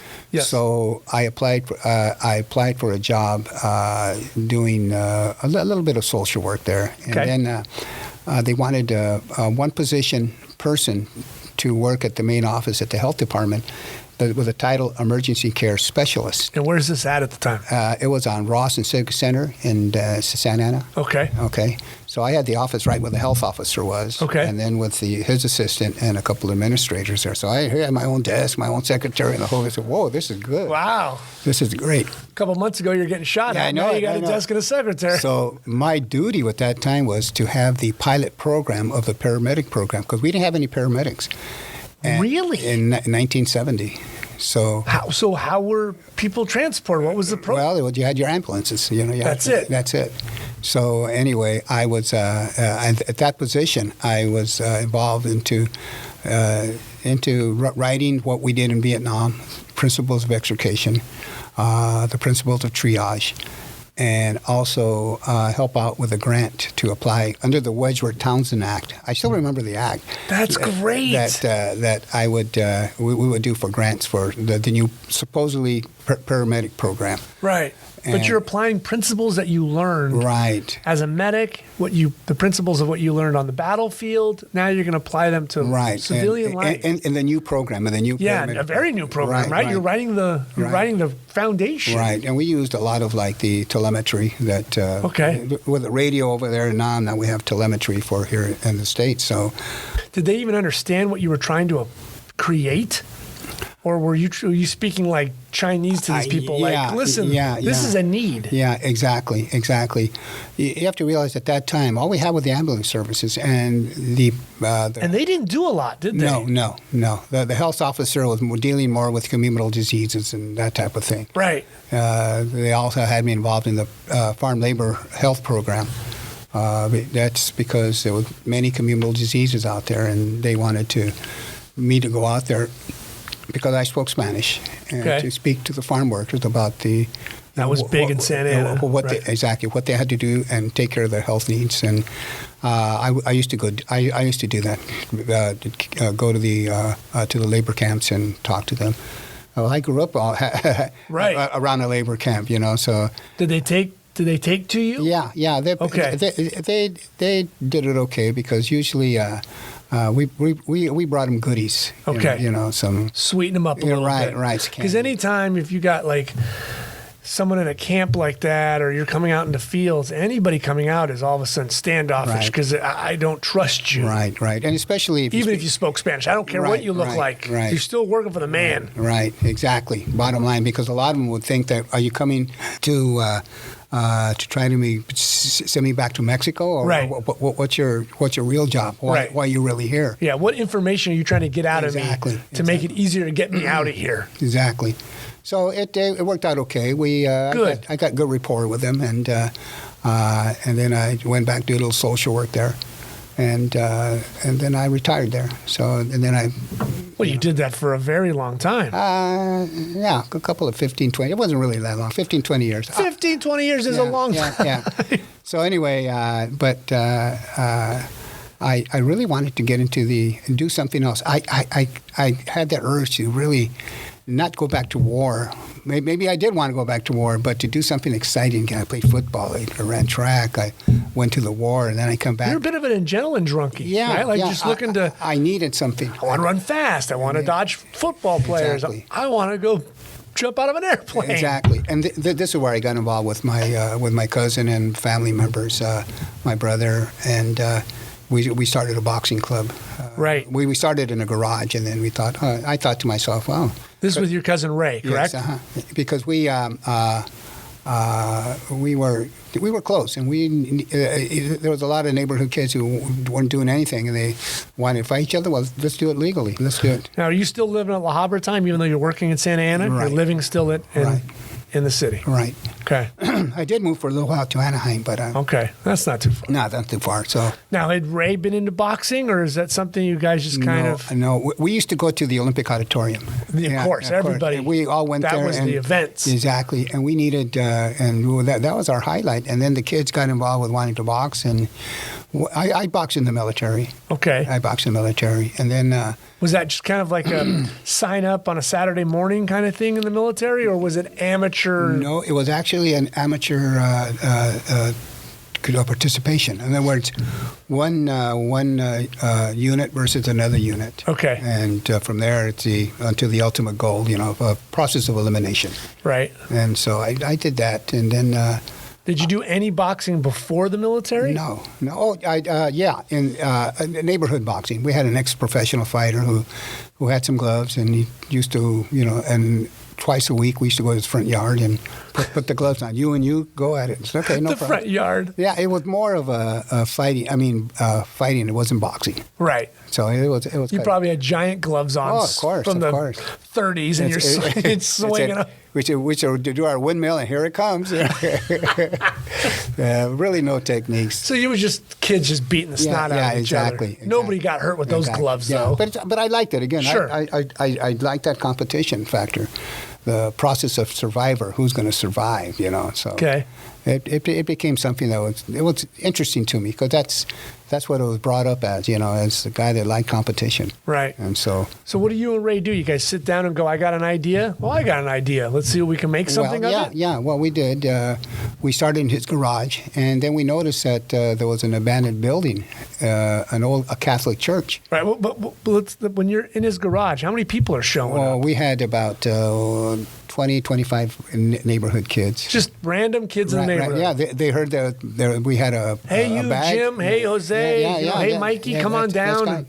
That's right. And once we did that, we did, oh, shoot. Did you guys have bags or what did you? Yeah, okay. we had a couple of bags. Once they heard we have bags in the garage, people showed up. And then we noticed that the building was abandoned, the Catholic church there. The old Our Lady Guadalupe. Our Lady Guadalupe Church. And we asked the city, the city was against us, first of all. Well, sure. But one of the councilmen, his name was Kent Roberts, said, I believe in you. I believe in you. Why don't you have your constituents come to one of our meetings, our council meetings, right? And kind of like present your proposal. And so we said we did. Well, we will. So we brought in every Tom, Dick, and Harry with right, with bandanas and gang kids and the whole bit. And we told them, look, just come and sit down. That's all you got to do. What's this? 1980, 81? It was about 1980. Okay. So once we walked in, I think the mayor says, security. Who's these guys? I know it, but then we told them, after a little while, we spoke to them. Look, these are your constituents. You have to hear our plight. Yeah. And you might not see us in the city, but we live here. Right, exactly. And we do vote. Exactly. And we live in the area where you people won't visit us anyway, so we're going to show them who we are. So isn't it funny you can get enough people in that neighborhood? You could have changed that city council. Of course, exactly. So but we had this one city councilman who suggested we do that, and we call him our godfather because they were all against us because even the mayor at that time was saying, well, if they get together, you know how those people are. Right. And my God, after that, he just said, now we got to do it. We're going to go all the way now. So, and this, there was lots of those city council people that never would have gone down to 3rd Street or Marion. But they never did. Never did. That, to go south on La Habra Boulevard and go into that area, not a chance. Exactly. And they probably didn't even know about that old abandoned church. Exactly. It was just an eyesore by the tracks. Exactly. And the city was not using that building because they had the senior citizen used to it used to be the senior citizen place, but the senior citizen didn't want to go in that area. Oh, no. No way. Are you kidding me? Not a chance. So it became abandoned, and with the help of Kent Roberts. And that was a tough neighborhood back then. Of course. Yeah, you had some killings there. Yeah. High proportion of the population there. Gang life was right there on the tracks. Right there, the gang versus gang type of thing. So anyway, they gave us a building on a 1-year basis, and then report after a year, and then pay $1 a year. That's what you do with nonprofit organizations. Sure. So we paid $1 a year, and it's not. What kind of shape was it in? It was in bad shape. It was an old abandoned building, right? And we had to put scaffolding for hanging the bags, and we had to put. Did you have to do any electrical work or water? It probably hadn't been operated in for. 30 years. Yeah. Well, the city kind of helped us out a little bit. They said, okay, we'll help you out and at least put the water, give you a water faucet. And put it that way. And later on, we were so successful. After about 4 years as city manager, I asked them for some showers, and they put showers in. Okay. So after a while, they said, well, you're doing pretty good. We'll do that. So we did have our support. Right. So anyway. Because I remember as a kid, they said, oh, yeah, there's boxing at Our Lady Guadalupe. And I'm thinking, no, it's not. There's no boxing at Our Lady Guadalupe. I'm there right now for CCD. There's nothing's going on. Exactly. And they're like, no, it's over there. And that's how I found it. It's like over there. And the funny thing about that is that I made my first confirmation there. Did you really? Right there, and I think my baptismal was also. Oh, there. I'm sure it was, right? So yeah. it was right there, and sometimes you realize, or you start thinking, wow. Man, turning back the clock, I was actually baptized here. I was actually in my that little confirmation. church. I did. We had catechism classes here. And, right, everything. Yeah. My grandparents and family members had their funerals here. Marriage, funerals, exactly. All those things happened in that little church. In that little church. What did that hold? 100 people, maybe? Well, if it's 100 people, you have 5 too many. You know? Right. It was a little thing. Yeah. But I kind of look back and say, wow, when the lights are down, looking and say, wow, I was here when at a certain age. Right. But that was a Spanish church, though, too, back then, right? It wasn't English. No. It was English. Oh, yeah. In the original? Yeah, the original, because the original church, Our Lady Guadalupe, burned down in the camp area, in the migrant camp. So the community people, the citrus workers, all the workers, there are a lot of contractors. Sure, they were working. They build their own houses, and so they said, we're going to build a church. So that old building is what they built? They built, right. They built it for the church. Okay. And then the diocese got a hold of it, and they said, look, wait a minute, we just can't do Spanish masses here. We're going to have to go, both ways. Right. So they did. They appointed a English-speaking priest, and also appointed a Spanish-speaking priest. So we had both worlds. Both languages were there, right. And then they built the big Our Lady Guadalupe. Yeah, because it just became too small. Right, the city was getting too big. Right. Because I remember talking to people that said they would have to go to Anaheim to get English-speaking Catholic churches. Right. And they went to the diocese in L.A. and said, hey, we need to do something. Yeah. And the rectory was right next door. Mm-hmm. And again, because the building was so good, I think they had Well, in the camp area, they had Spanish-speaking priests, but then if you make your place bigger and you can get the Anglo people there, then let's go at English and Spanish, and the diocese got better acquainted with that place. Sure. So it became Spanish and English speaking. So you're getting city people to help you, city managers helping you. So now you're getting showers, water, electricity. Right. And they gave us a 1-year, 2-year trial basis, and after 40 years, we were still there. How did it go that first year? The first year, it was we had no ring. So we were we got involved with a wrestling mat. So we had a wrestling mat as our ring. And then after a while, the people that were involved, there was 5 of us. We got involved, and they all worked for some industrial person who donated money. Okay. Steel fab place, they donated the material to get a ring. So we built our ring. We've got the scaffolding to do our bags, hang our bags down. And our people knew what they were doing. I'm not mechanically inclined, so I was more like an advisor, just looking up at him to do it. Hey, somebody needs a guy at the top. That's right. Huh? But you have to play general at this point. So like Ray worked at a metal fab place. Our 2 other members were kind of involved with the industrial field, and they were good contract, and so it worked out okay. Where did you get your traditional boxing background, or did you just kind of want to help these kids? What I learned as a kid, I either forgot or it just wasn't working. So what we did was.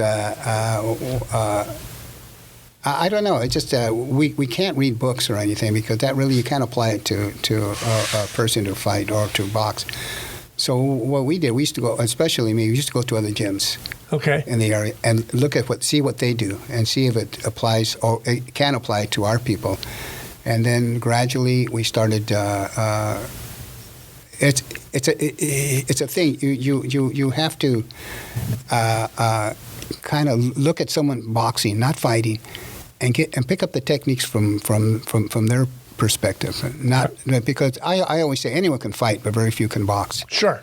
And so this is why we applied the boxing techniques more so by being inquisitive, going to other gyms, telling them what you would do in certain situations. And you can't pick it up or you can't pick it up. But I kind of was so intense in trying to find out the pros and cons of it that I kind of picked it up a little bit quicker because I really wanted to learn. Right. I mean, I boxed in the service, but that was just more like fighting, wasn't really boxing. Now we're talking technical. Technical, right. Feet, wrists, shoulders, hips. Exactly. How to get the most out of your body. Right. And so that's what we did. Wow. So the first year was pretty successful? You had a lot of kids coming in, or were you pulling teeth? No, we had a lot of kids. In fact, word of mouth that, a lot of them were going more for just being curious. Sure, that's why I went. Yeah, and so after that, once we got more, the coaches got more involved in techniques, and we started going to tournaments. We have a ring now. We can go to tournaments. We can represent La Habra. And cutting it short is that a couple of kids, we had 3 kids that came in all at the same time. Now get this, it's kind of hard to imagine, but these 3 kids, I can always tell you who they are and whatever, but two of them were brothers, the other one was just a friend of theirs. After about 10 years of them training, one became the #1 Mexican light heavyweight. One became the #1 Mexican super middleweight, and one became the #1 Mexican middleweight, all in La Habra, of Mexican descent. So of Mexican descent, we had the top 3 fighters, not in Mexico, right? But here, in La Habra. But in La Habra, the top 3, and 2 became world champions, and the other one fought for the world title 3 times. And that is something that a lot of gyms cannot say. No. They started as little kids. They started as 9, 10, and 11 years old. And they all became a world contenders. The #1 Mexican fighters in their weight division. Wow! If you kind of even look at history, you can say that never happened. No, not in a normal gym, not at all. No. Of Mexican descent, the 3 top fighters, and that's when we had people come in to spar with them. We had Shane Mosley. We had. Right. We went to Vero Beach, and we took with Oscar De La Hoya to training to Big Bear. He invited us to Big Bear, and then he invited us to Vero Beach for his title fights. We had Danny Green from Australia, the world champion. Just come because you finished with 1, now you got 2 more you can go in with. Sure. We had Michael Kessler from Denmark came in with the world champion just to train with him. So. We were very lucky at that time. And so people understand, when we say a gym, it's an old church that is so small that the ring wasn't even it's not an official size ring. No, it's not official size ring, right. So what was the ring size, what was in there? It was 12? No. 14? It seemed like it was No, it was, believe it or not, inside it was the full length of the 22 by 22, but the actual fighting area was 16 by 16. Okay, and then you had to walking by it because it was almost touching the walls. Right. It was very narrow. That's the reason why we had to do it at a smaller size. It was specially made for us because a regular or a boxing ring that you use in tournaments and fights, that type of thing, they're usually 20 by 20. Ours was inside 16 by 16. And it's because we had to specially built because we didn't want to go too high because you'd be hitting the walls. Right. And so we just thought. So to get those quality guys, those 3, and to have people come in to this place was really special. Oh, special. We had Tyrell Biggs, the Olympic 84 gold medalist. He came in. Paez, Maramero Paez, the world champion from Mexico, came in. Again, we had our 3 top kids, Julio Gonzalez, Librado Andrade, and Enrique Ornelas, who grew up in the area. Yeah. In fact, what they did after they all were world contenders, they fought for big money. they were two of the boys that didn't have a father. They were almost homeless, and of course we don't charge for them to go in. So we they bought their parents or their mother a home. Julio bought a ranch in Mexico, where these people were almost on welfare. In fact, they were on welfare. They were on welfare. They were on welfare. And then here they are. Hand of foot. I mean, it's just they had nothing. And that's the thing that people don't realize, especially the people who shut us down, shut the club down. They don't realize what it did to kids. We had kids who were being abused. We had kids that were being bullied. And let me give you a good example. We had one boy who liked boxing. I mean, he was involved with tournaments. He turned professional. He had 5 brothers. All the 5 brothers were in federal prison except him. Jesus. It's because I know it's because of the boxing. Sure. He had to run. He had to get in shape, and he was around all that violence but he just came out to be a great little kid. All his kids were college graduates. He had 4 girls, college graduates. He worked in construction, so he did pretty well for himself. So I'm saying is that it's boxing who got him to the next level. It's not because of, again, the violence. It's a participation. Right. I had one kid who was being bullied in school, and his dad brought him in, and he was very shy, and we got him involved. This kid turned out to be pretty good.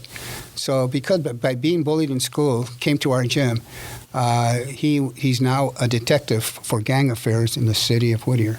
Really? Yeah. And we had one kid who became a physician. Another 2 kids who were also involved in the tournaments. They fought in tournaments, and they both became these 2 other than that cop.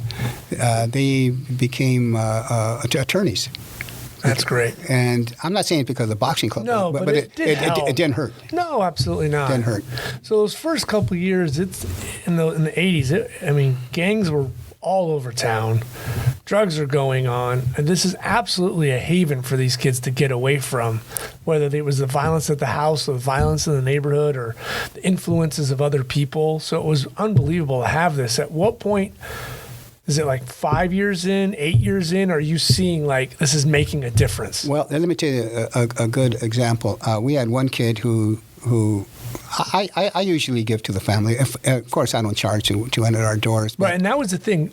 There was never a fee. It's not like a 24-hour fitness. Let me put it this way. If you want to make a donation, yeah, great. Sure. We'll accept it. But it wasn't 24-hour fitness where you had to scan in or anything. No. In fact, I used to buy them school clothes and books and the whole bit out of my own money. Let me give you a good example. I had one kid who I helped the family out, but he was a gang member. He was a president of their gang. And one of his gang members, his constituents, came in, and I had to throw him out because he just wasn't doing things the correct way. Let me put it that way. So the next day, I saw he painted on my. I don't know who it was, but they painted on my front door F. David, and I kind of knew who it was. Sure. So it's a little gang member who they all hang around those.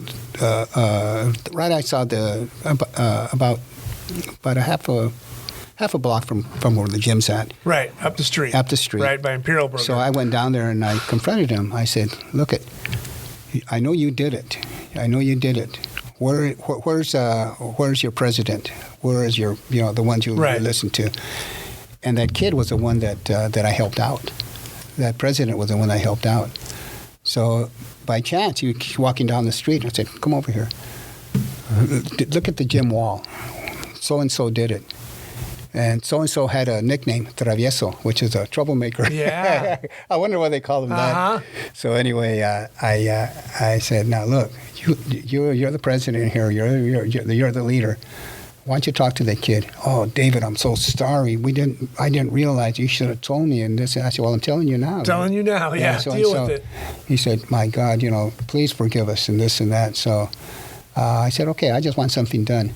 So within a half hour, here comes that kid who did it, painting it over. He bought the paint, the same color at the door. Right. Went to the paint shop, and brought the paint, and there he was painting the thing. And he also said, "I'm sorry," type of thing. Did he? Yeah. So again, the boxing club brought that influence to that kid, the president, and that president of the gang was he turned out to get a good construction job. He got his license in construction, and I'm not saying it's because of the club, but it didn't hurt. No, absolutely not. It didn't hurt. Sure in the hell influenced him. Yeah.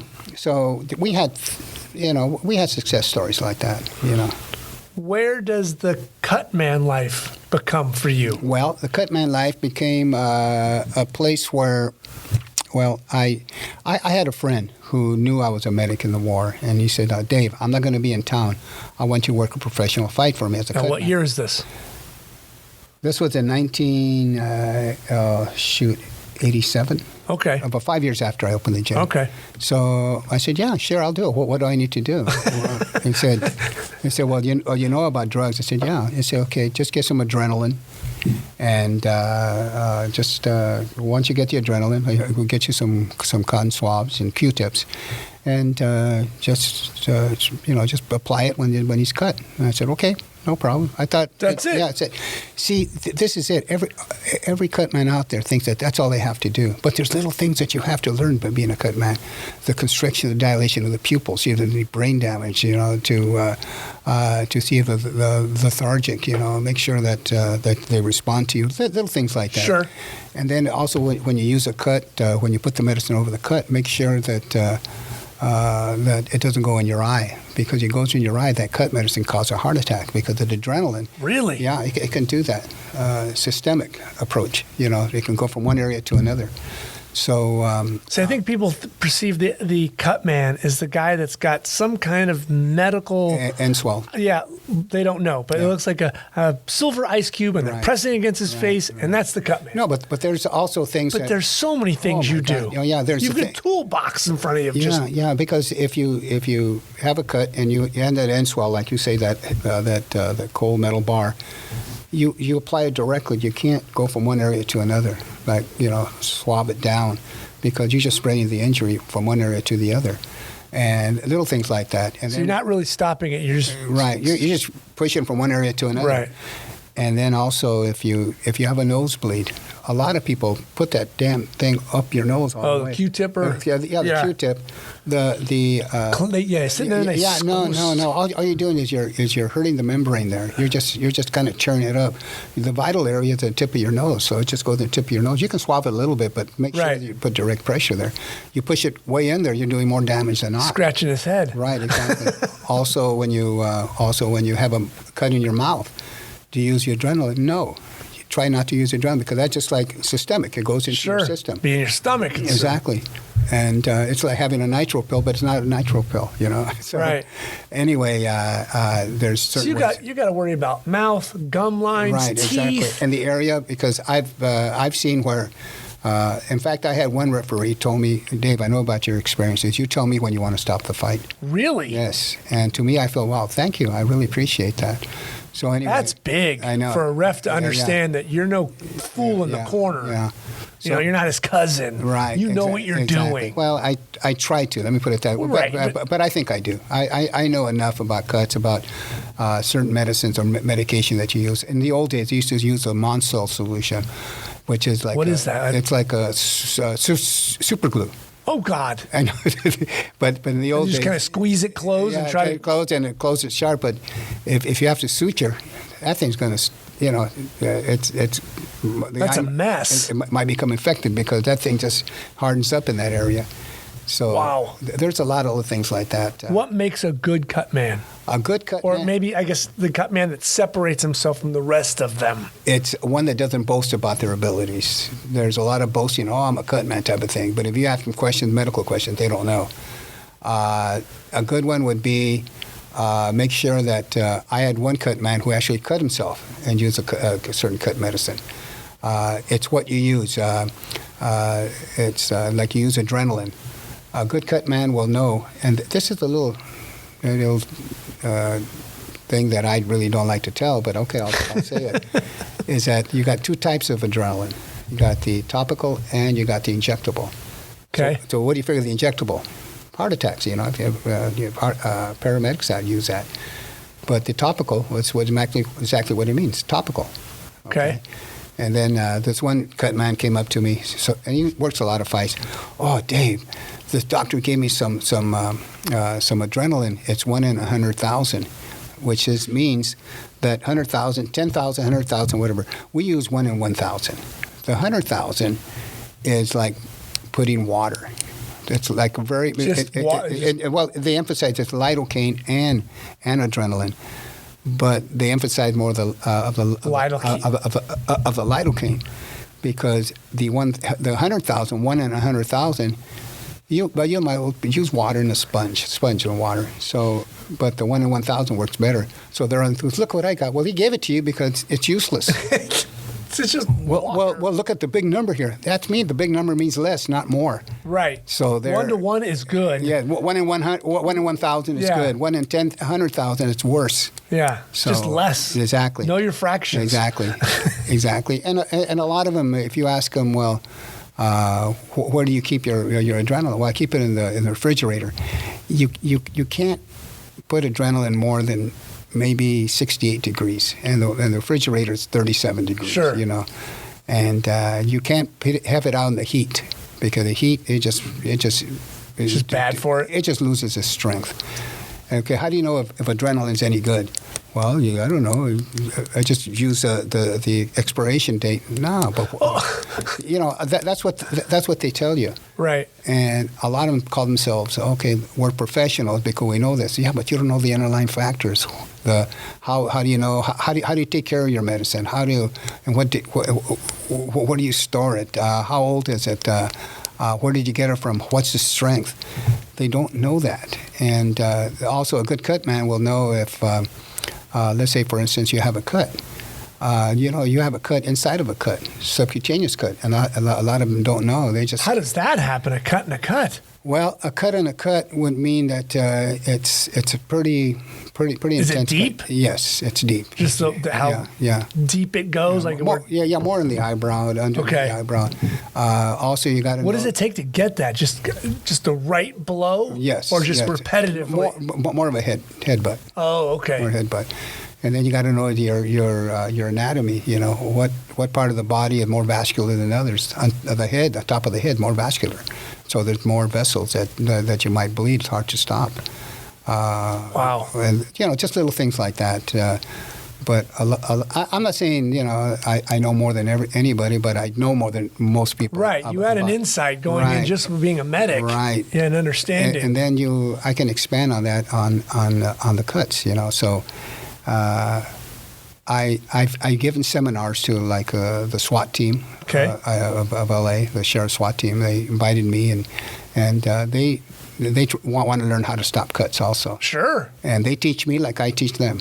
So we're both responsive to each other. Right. And I got a kick out of that. How did that first fight go for you? The first cut. Yeah. The first fight. Not your first fight. You were the cut man. Yeah. Well, the thing is that I've been challenged, believe it or not, because I've worked with. I don't know if you're. Let me see who I've worked with. You heard of Manny Pacquiao? Sure. Okay, I worked with him. But how did the first fight go? Right. So your friend asked you to fill in. Oh yeah. How does that go? Right. Because you got to get thrown. You got to get thrown into the ring. Do you know what? It's almost like war because of the unexpected. So so let's talk about that process for you for that first one at least and how it might evolve. Do you have anything to do with the pre-fight wrapping? Do you wrap hands? Yes, I wrap hands. Okay, so Cutman wraps hands? Cutman, but usually the person that wraps his hands is his trainer. Okay. His trainer wraps hands. Okay, so what are you doing during that time when he's getting ready? When he's getting ready, I make sure that I see if his skin, if he has any old scars. Okay. I usually put Vaseline on his face. Okay. One fighter got. Is that standard, just regular old, straight from the? Well, let me tell you this. I got in trouble a world title fight, and the fighter told me to grease his body. I said I can't. You mean just rub him down with Vaseline? Yeah, Vaseline. And I said I can't do that. He said, why? Everyone does it. I usually do it. That's a problem. Everyone does it. I can't do it. I said I'll just do your face and maybe your neck. A little bit of your top of your shoulders, but I can't put Vaseline over your body. But Now, why can't you? Because it plugs up your pores. Okay, that's what I thought, but I just wanted to make sure that was the... And the sweat cools you off. And I told him that. And he said, well, no one ever told me that. I said, well, I'm sorry, I did. I know I told you that. I mean, if you want, you can have someone else do it, but under my... because I'm not going to just break my rules and say, okay, just because you said it. Let someone else do it. But he didn't. He didn't. He said, well, that's good to know. This was a world title fight.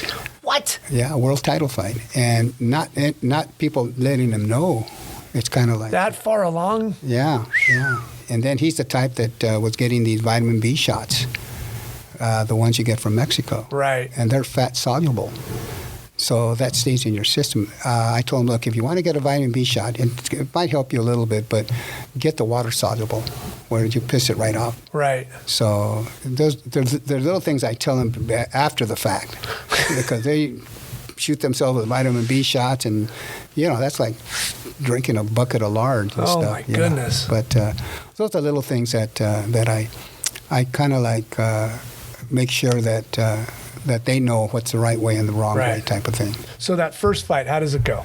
The first fight, I was nervous, believe it or not. Just like going to war. Sure. It's the same thing. And the weird thing about it, because it was a televised fight. Your first one's TV. Yeah. So if it's... You couldn't have gotten like a community fight or something just down in Santa Ana? So if I do the... if I get into the fight and something happens... The whole world's looking at me. Yes. And who's the new guy? I know. Who's the guy? I never heard him before, type of thing. I never seen him in a corner before. Well, the new guy, if he blows it, that's his last shot. Probably. But usually cuts are pretty easy to stop if it's in a certain area. How many rounds was the fight? It was a 4-round fight. It was a short fight. And I picked him up 12 rounds after that. Okay. But usually it's a thing where you just pray that nothing goes wrong, because I hate criticism. Sure. And if something goes wrong, then, that guy. Not knowing that maybe a doctor couldn't even stop the bleeding. Right. But what's in your ringside kit? What do you have? Well, I have my cut medicine. Okay. I have an end swell. Do you have one or two of those? Or I have two, shaped to the shape of the wound. Okay. I also have, instead of a cold ice bag, I use like the bags, sandwich bags. Really? Okay. Because it gets colder. It remains colder. And then I have my scissors, my Q-tips, my gauze, 4x4 gauze, and I build up my Q-tips with cotton. I just don't get them directly from the drugstore. You make them? I make them. Yeah, I make them. Wow. And again, with the make sure you get the water. The container in the professional fights where you have your water bottle has to be clear. So they can see it. Yeah, so they can see that you don't put no Gatorade or anything inside. Oh, so you can't even, it's always water. That's always all you're allowed. That's you can't have a Coke or a Scotch. No. I used to carry ammonia capsules, but I can't do that anymore. Okay. You can't put ammonia in the ground anymore. No, that's right. Yeah, they used to be able to do that. Yeah, they were able to do that. Now you can't do that. Why? Is there a thought process that somehow... Because it interferes with the actual damage that happens to a person. In other words, if a person has brain damage and then you do it, he might react. They're back awake a little bit when they should be... When they should be, because there might be bleeding there. Right. You don't know. So... So how did you then start to become like a guy in the boxing community to be like... Call Dave. Yeah. Because that's a big jump from filling in to the man. Well, I don't know if you ever heard of Freddie Roach. Sure, I know Freddie. Freddie contacted me and said, I heard about your experiences. Now, this is late 80s? Or in the 90s? In the 90s. Okay. No, in fact, later than that. No, in the 90s. Right, within the 90s. Okay. And he said, I heard about you. You mind working a fight for us? And I said, well, yeah. Who's it for? He said, well, you're going to be working with Amir Khan. Amir Khan fought for a title in Washington, D.C. I said, whoa, that's quite of a jump. So I said, yeah, I'll do that, no problem.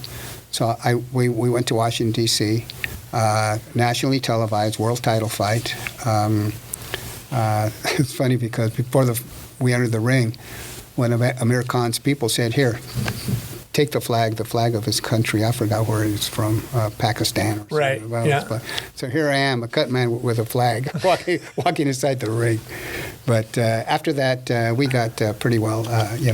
Worked a lot of his fights. That's where I got to work with Miguel Cotto and with Amir Khan and Chavez Jr. And that lasted for about 10 years or so, off and on. But then it just became a point where we just lost contact. Right. Just lost contact, and there's no problem. Because weren't you doing some reality boxing too, or something? Yes. Where I did the Contender. Yeah, right. I did the Contender. This last one, in fact, it was about a 3-month series. Okay. You win, you continue, and if you lose, you go home, type of thing. So our finals were at the Staples. No, okay. it was Staples. No, it was the Forum, at the Forum, and that was our final there. Also, I did a couple of commercials for what was it? Cutman commercials? What are you possibly? No, I did a commercial for a beer commercial. Okay. I did a couple of those. And then I did a couple of B movies also. Really? Yeah. I worked the corner in a couple of B movies. What movies? What do you got? Oh, believe me, it's one was Karate Wars. But in boxing, it was Karate Wars, and then I did a HBO. Who was that sports agent that HBO had? That sports agent. Was it Don? Not King. No. The sports agent. Ari. Yes. Arliss? No, it's not Arliss. I know what you're talking about. Yes. Yeah. I did a couple for them also. Okay. So, and then I had a couple of more offers, and they're offering more. I have more time now, so right. This guy asked me if I want to do a couple more, shots with working the corner, that type of thing. What's the worst cut you've seen? The worst cut I seen was a fight in Palm Springs. The fight with Nick Martinez. He had a cut that was all the way from the tip of your nose to the almost to the eyebrow. It was open. It was a flap. It was open. Jesus. And in there you can see the sinus cavities. I can put my I could put my finger all the way through the nose and touch sinus cavities. How in the hell did that happen? It happened gradually. It started building up, and then it just kept tearing and tearing. Yeah, tearing until. But it was a title elimination fight, and I told the other trainer, I got to stop it. This kid's going to have permanent brain damage if something's not done. And he's like, well, David, you say so. Now look at it. Yeah, look at his face. So the referee came down and, why didn't you tell me about this? And I said, well, I'm telling you now, because the last round it really opened up really bad. So the doctor came in and said, that's it. Send him to the hospital right now. Done. So that was his last fight too. He didn't fight anymore after that. It was that bad. There was also. It just split from one side. Like a surgeon just kind of opened the nose and pulled off one side. Pulled off one side. You can see right through the sinus cavities. Good God, that was a deep cut. Oh yeah, that was one of the most. There was one cut where it was above the eyebrow. No, I'm sorry. It was it's like the cheek or the eyebrow is always kind of what you see. Right. But one had the bicep. It just went from one area to another. It was like he tore it. He tore it completely. It was a title fight. And you don't see that much. No. Normally it's cuts. Right. And he was taking the emergency and operated that night. Or someone breaks a hand, but they kind of It's kind of a tender type of thing. Torn bicep. What there's nothing you can do. He didn't tell us it after the fight. And he was going like this, and we said, what the hell? So the doctor came in. Was it discolorating? Was it? No, it was torn. It was from one area to the other. Right, but did it go purple? No, it was misplaced. It was literally his bicep just kind of moved. Yeah, bicep was moved. It was in a different area. So they did emergency surgery that night. And the head cuts are really bad. I mean, there was one cut that is called a pumper, that the blood's flowing like every time your heart beats, the artery, boom, it just shoots blood. Right. Every time the heart burns. The heart beats. So those are the cuts that you just can't stop. That's impossible. No medicine, no nothing, unless it's surgery. Wow. That would help that out. Are there tough ones where you're like, oh, this is really deep in the eyebrow or on the cheek, and it's just like, it's not going to stop? No, it's not going to stop. It's usually, like I said, the head's very vascular. And if you get a good deep cut in the head, usually those are the cuts that are very hard to stop. I don't care who you are, they just won't stop. Also, the nosebleeds, unless you have a broken nose, you can usually handle those. Right. Did you ever do fight night at the Playboy Mansion? Did you ever do any of those? No, I never had a chance to do I did one there, and yeah, it was a Playboy Mansion, but it was one of the ugliest things I saw where a guy's eyelid was cut. Oh, yeah, yeah. And I never seen, and his eyelid and I was flapping around. It was so crazy. Right. They finally stopped it because he kept trying to wipe it, but it was the ugliest thing to look at. Yeah. I've seen a lot of those also. Yeah, and a lot of that can it's also internal damage too. If it flaps like that, then you see the outside, but you don't know what's in the inside. Right, you don't know what's going on in the back of the eye. In the back of the eye, exactly. Like a detached retina, that's a lot of those happen in training. On a fight, but also in training, a lot of that. And then the fight, that's when it starts to show? Gradually, right. Wow. And then, you have a lot of long-term, effects like the encephalopathy, type of thing. You got a lot of brain damage and that. Right. And, I've seen a lot of those, especially being in the game for so many years, Sure. I kind of see that. Feel sorry for him, but you know what? Sometimes a person doesn't know when to retire. Right, and that's your responsibility. My responsibility. In the corner. No, retire after the fights. But do you have that conversation with a trainer during a match, like as the match is going on, you're looking at it going, we're not going to stop that eyelid or that blood. Right. What are we going to do? Yes. We looking at that towel? Yes. Usually the trainer is more... your job is to stop cuts. My job is to let him win the fight. But I also have to be, not only a cut man, but also a friend. Sure. By telling him no. A human being. You have to stop it. There's always a next time. That's what you got to do. Right. Is it worth losing your eye? Exactly. It's not worth it. And you know what? I've seen people who lose a fight and fight for the world title the next time. Right. It happens. It happens. Yeah. So it's pretty hard. And especially they say, father's the worst person to be in the corner because the father thinks that they're fighting.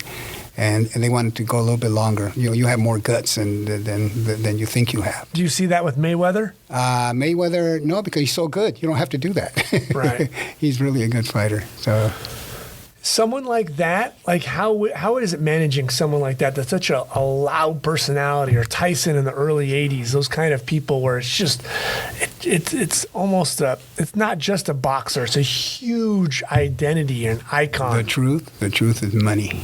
Right. Money. If the person's earned so much money, you can take more of that bullshit. Right. Yeah, you can take more and say, okay, you're doing good.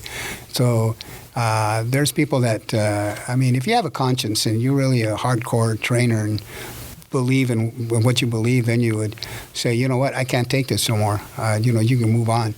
But you're just driving me nuts. Right. But when when you get 10% of maybe a $4 or $5 million fight, you try to keep quiet. You can eat a lot of crap. So, you're right. All right, you're right. Just pay me till the end. After the fight, you can pay me. So okay, no problem. That happens a lot. A lot. Did you ever think of getting into MMA? Not really. I'm not really a true believer in MMA. Why is that? Was there a cultural difference, or just it didn't? Well, with me, it's there's more techniques in an actual boxing match. Okay. Usually, the MMA fighters are more. It's evolved a lot in the last 10, 15 years. Yeah, it has. And maybe I can't say I never will, but it just never interested me. Okay. You really have to, because I've been so ingrained in boxing for all my life that it's pretty hard to move on to something That's else. a different animal all of a sudden. Right. And in MMA, there's more cuts. You know, you get cut more, and you. Oh yeah, God Lord. And that. All over their body too. Right. And I mean, you're not treating a foot injury. I've seen guys with broken toes. And that cut medicine's expensive, and it's hard to get. You know, so usually it's prescription medicine. Now, is that really restricted on like who gets it, how long you can have it, and are you signing out for certain medicines so it doesn't get in the wrong hands? Well, the thing is, people now they get it from Mexico. Really? It's easier to get adrenaline from Mexico, and you can usually use that type of thing. It's cheaper and it's out there for you, so why not? Is there no difference? Or you just have to know who your buyer is? Yeah, know who your buyer is. Trust the guy. You're not getting something shady or watered down. Yes, exactly. I trust more of the U.S. pharmacy than the Mexico pharmacy. I mean, it's good stuff. But you never know? You never know, and you don't know the strength of it either. Okay. Yeah. They can cut it a little bit. Yeah, they can cut it and make more money, and I'm a true believer in the U.S. pharmacy. Right, especially if you got somebody's career on the line. Right, you don't want to take a chance. Exactly. And again, I just don't use that. I use Avatine also, not just adrenaline. That's more expensive.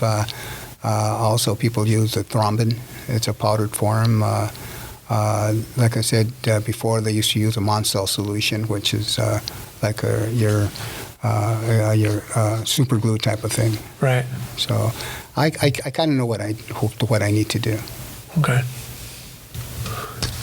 You want to take a break, or are you okay? I'm okay. Okay. I just want to make sure you. You got it. I'm okay. Like your legs are crossed down there, and you're like, I gotta pee like a racehorse. I'm okay. All right. What changes have you seen then in your time as a cut man with medical equipment? Or, I mean, a Q-tip's a Q-tip, but is there different medical, like I guess, solution or adrenaline, or is it just basically the tools are the tools and they haven't really changed much? You know, they haven't changed much. You're allowed adrenaline and thrombin and Avatine, and that's it. That's it. You can't use anything else. That's been going on for years. Can you reapply Vaseline? Yeah.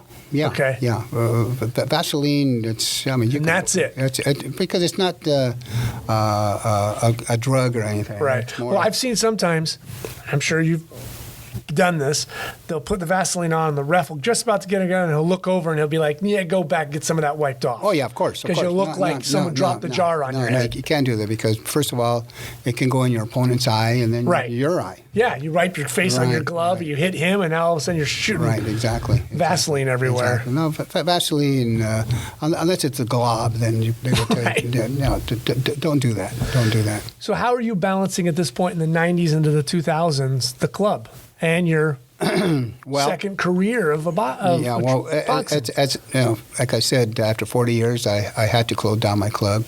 And it's because a lot has to do with the virus that's going on right now. And then, I mean, things are changing so drastically. Well, you had the fire. I had the fire. I lost a lot of equipment. 18 months ago? Yeah, about 6 months ago, someone broke in the gym and they took $3,000 worth of gloves. Really? Yeah. I didn't hear about that. Yeah. Well, they pried the door open. I didn't tell nobody. I said, okay. Because I was just thinking, man, how much more can I take? And then they broke in again a month later. That area that the club's at, it's not a very secure area. It's not. It's a lot of homeless people, a lot of transients come in. You got the tracks right there that makes it easy access in and out. And they were sleeping in between the gym and the next door, the Gary Center next door. And it just became, I can't be there 24/7.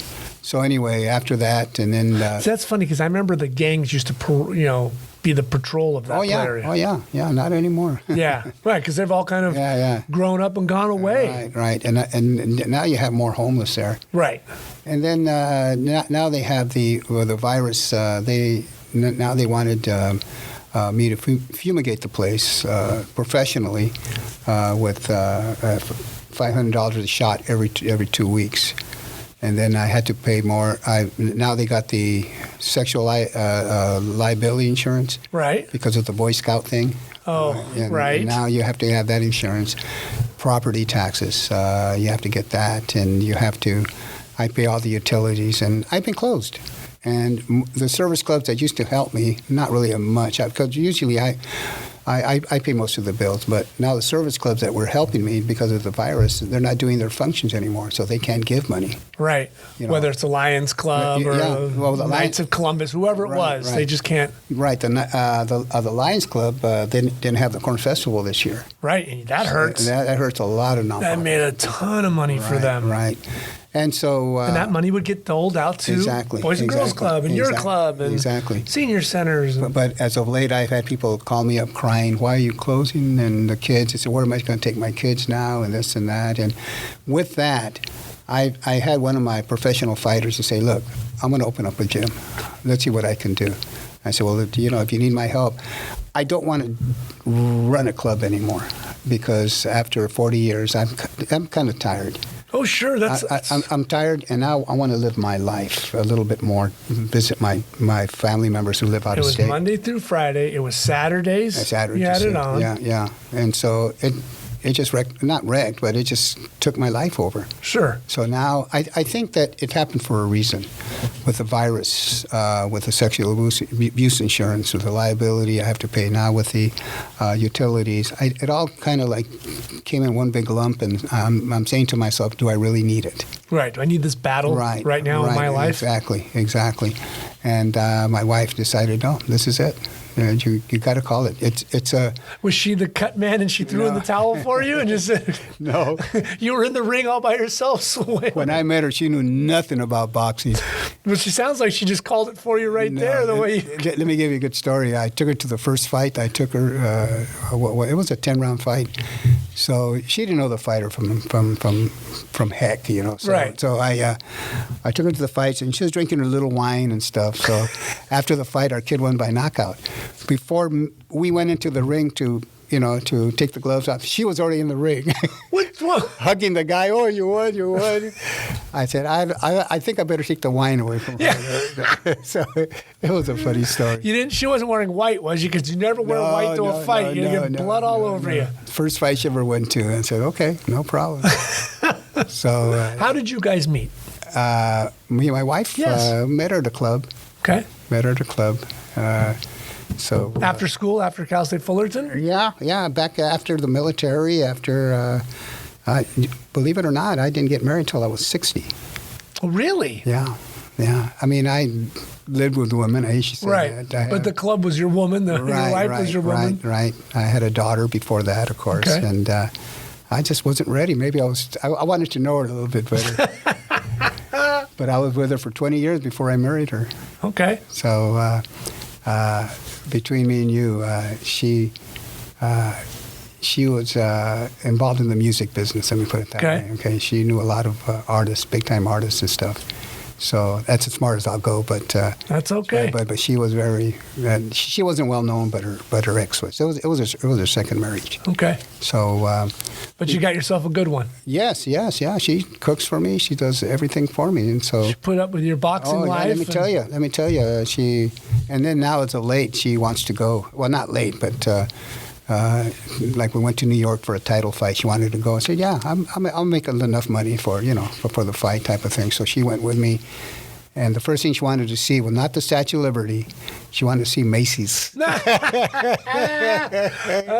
yeah. So okay, we'll take you to Macy's. Oh boy. How about Central Park? Nope. I'll go to Macy's. Let's go to an department store. And it was Christmas and all the decorations. Oh, well, of course, that's beautiful. And she wanted to do that, so I took her to that. I took her there. I took her to Cancun. Okay. For a fight, and then I took her. Where else did I take her?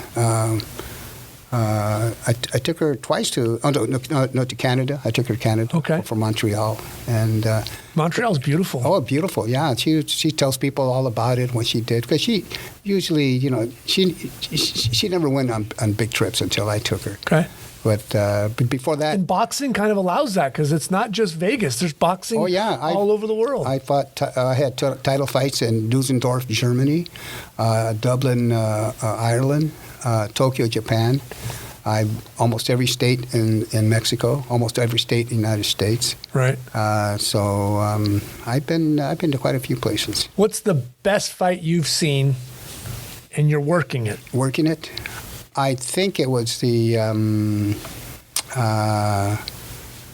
I think it was an old-time fighter, not old-time fighter, Carlos Palomino. Oh, yes. Carlos. I worked Yes. I photographed him, Yeah, I worked with him on his comeback. Yes, yes. Yes. And he fought at the Palladium. And everyone was, even the dressing room, there were because Carlos was on the California Athletic Commission.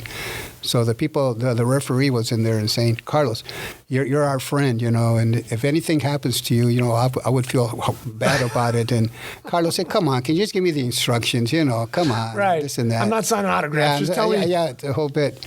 And so it was just a pleasure. Carlos is such a great man. And that fight, people weren't looking for him to make, he was late 40s. Yeah. People weren't looking for him to do a good job, but he knocked the guy out and he looked good. And his celebrity friends were there because he was an actor. And celebrity friends were there. And I just got a joy of him making the comeback when people thought he couldn't do it anymore. Right. Couldn't do it anymore. And also it was hard because his last fight he lost. And that happens to almost everyone. And that was a title elimination fight. So, I mean, he was almost 50 years old at that time. Oh, my goodness. So I says, no, he did his share.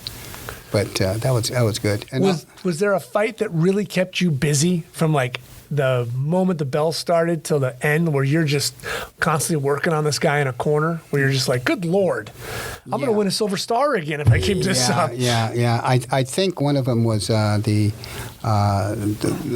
the big fights I did was in Germany with Ernie Magdaleno. He was a local guy, and he fought the world champion in Germany.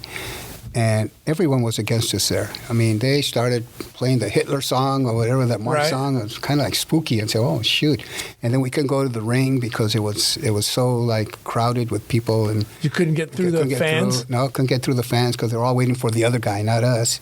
And then once the fight started, because you were first to come out, right? We were first to come out and swollen up. And so anyway, went into the ring, and he had about every celebrity from Germany inside the ring, and it was nationally televised with ABC Worldwide of Sports and stuff. And this guy was a tough fighter. So from the first round on, the guy was hitting Ernie pretty well, and it just got swollen up real quick.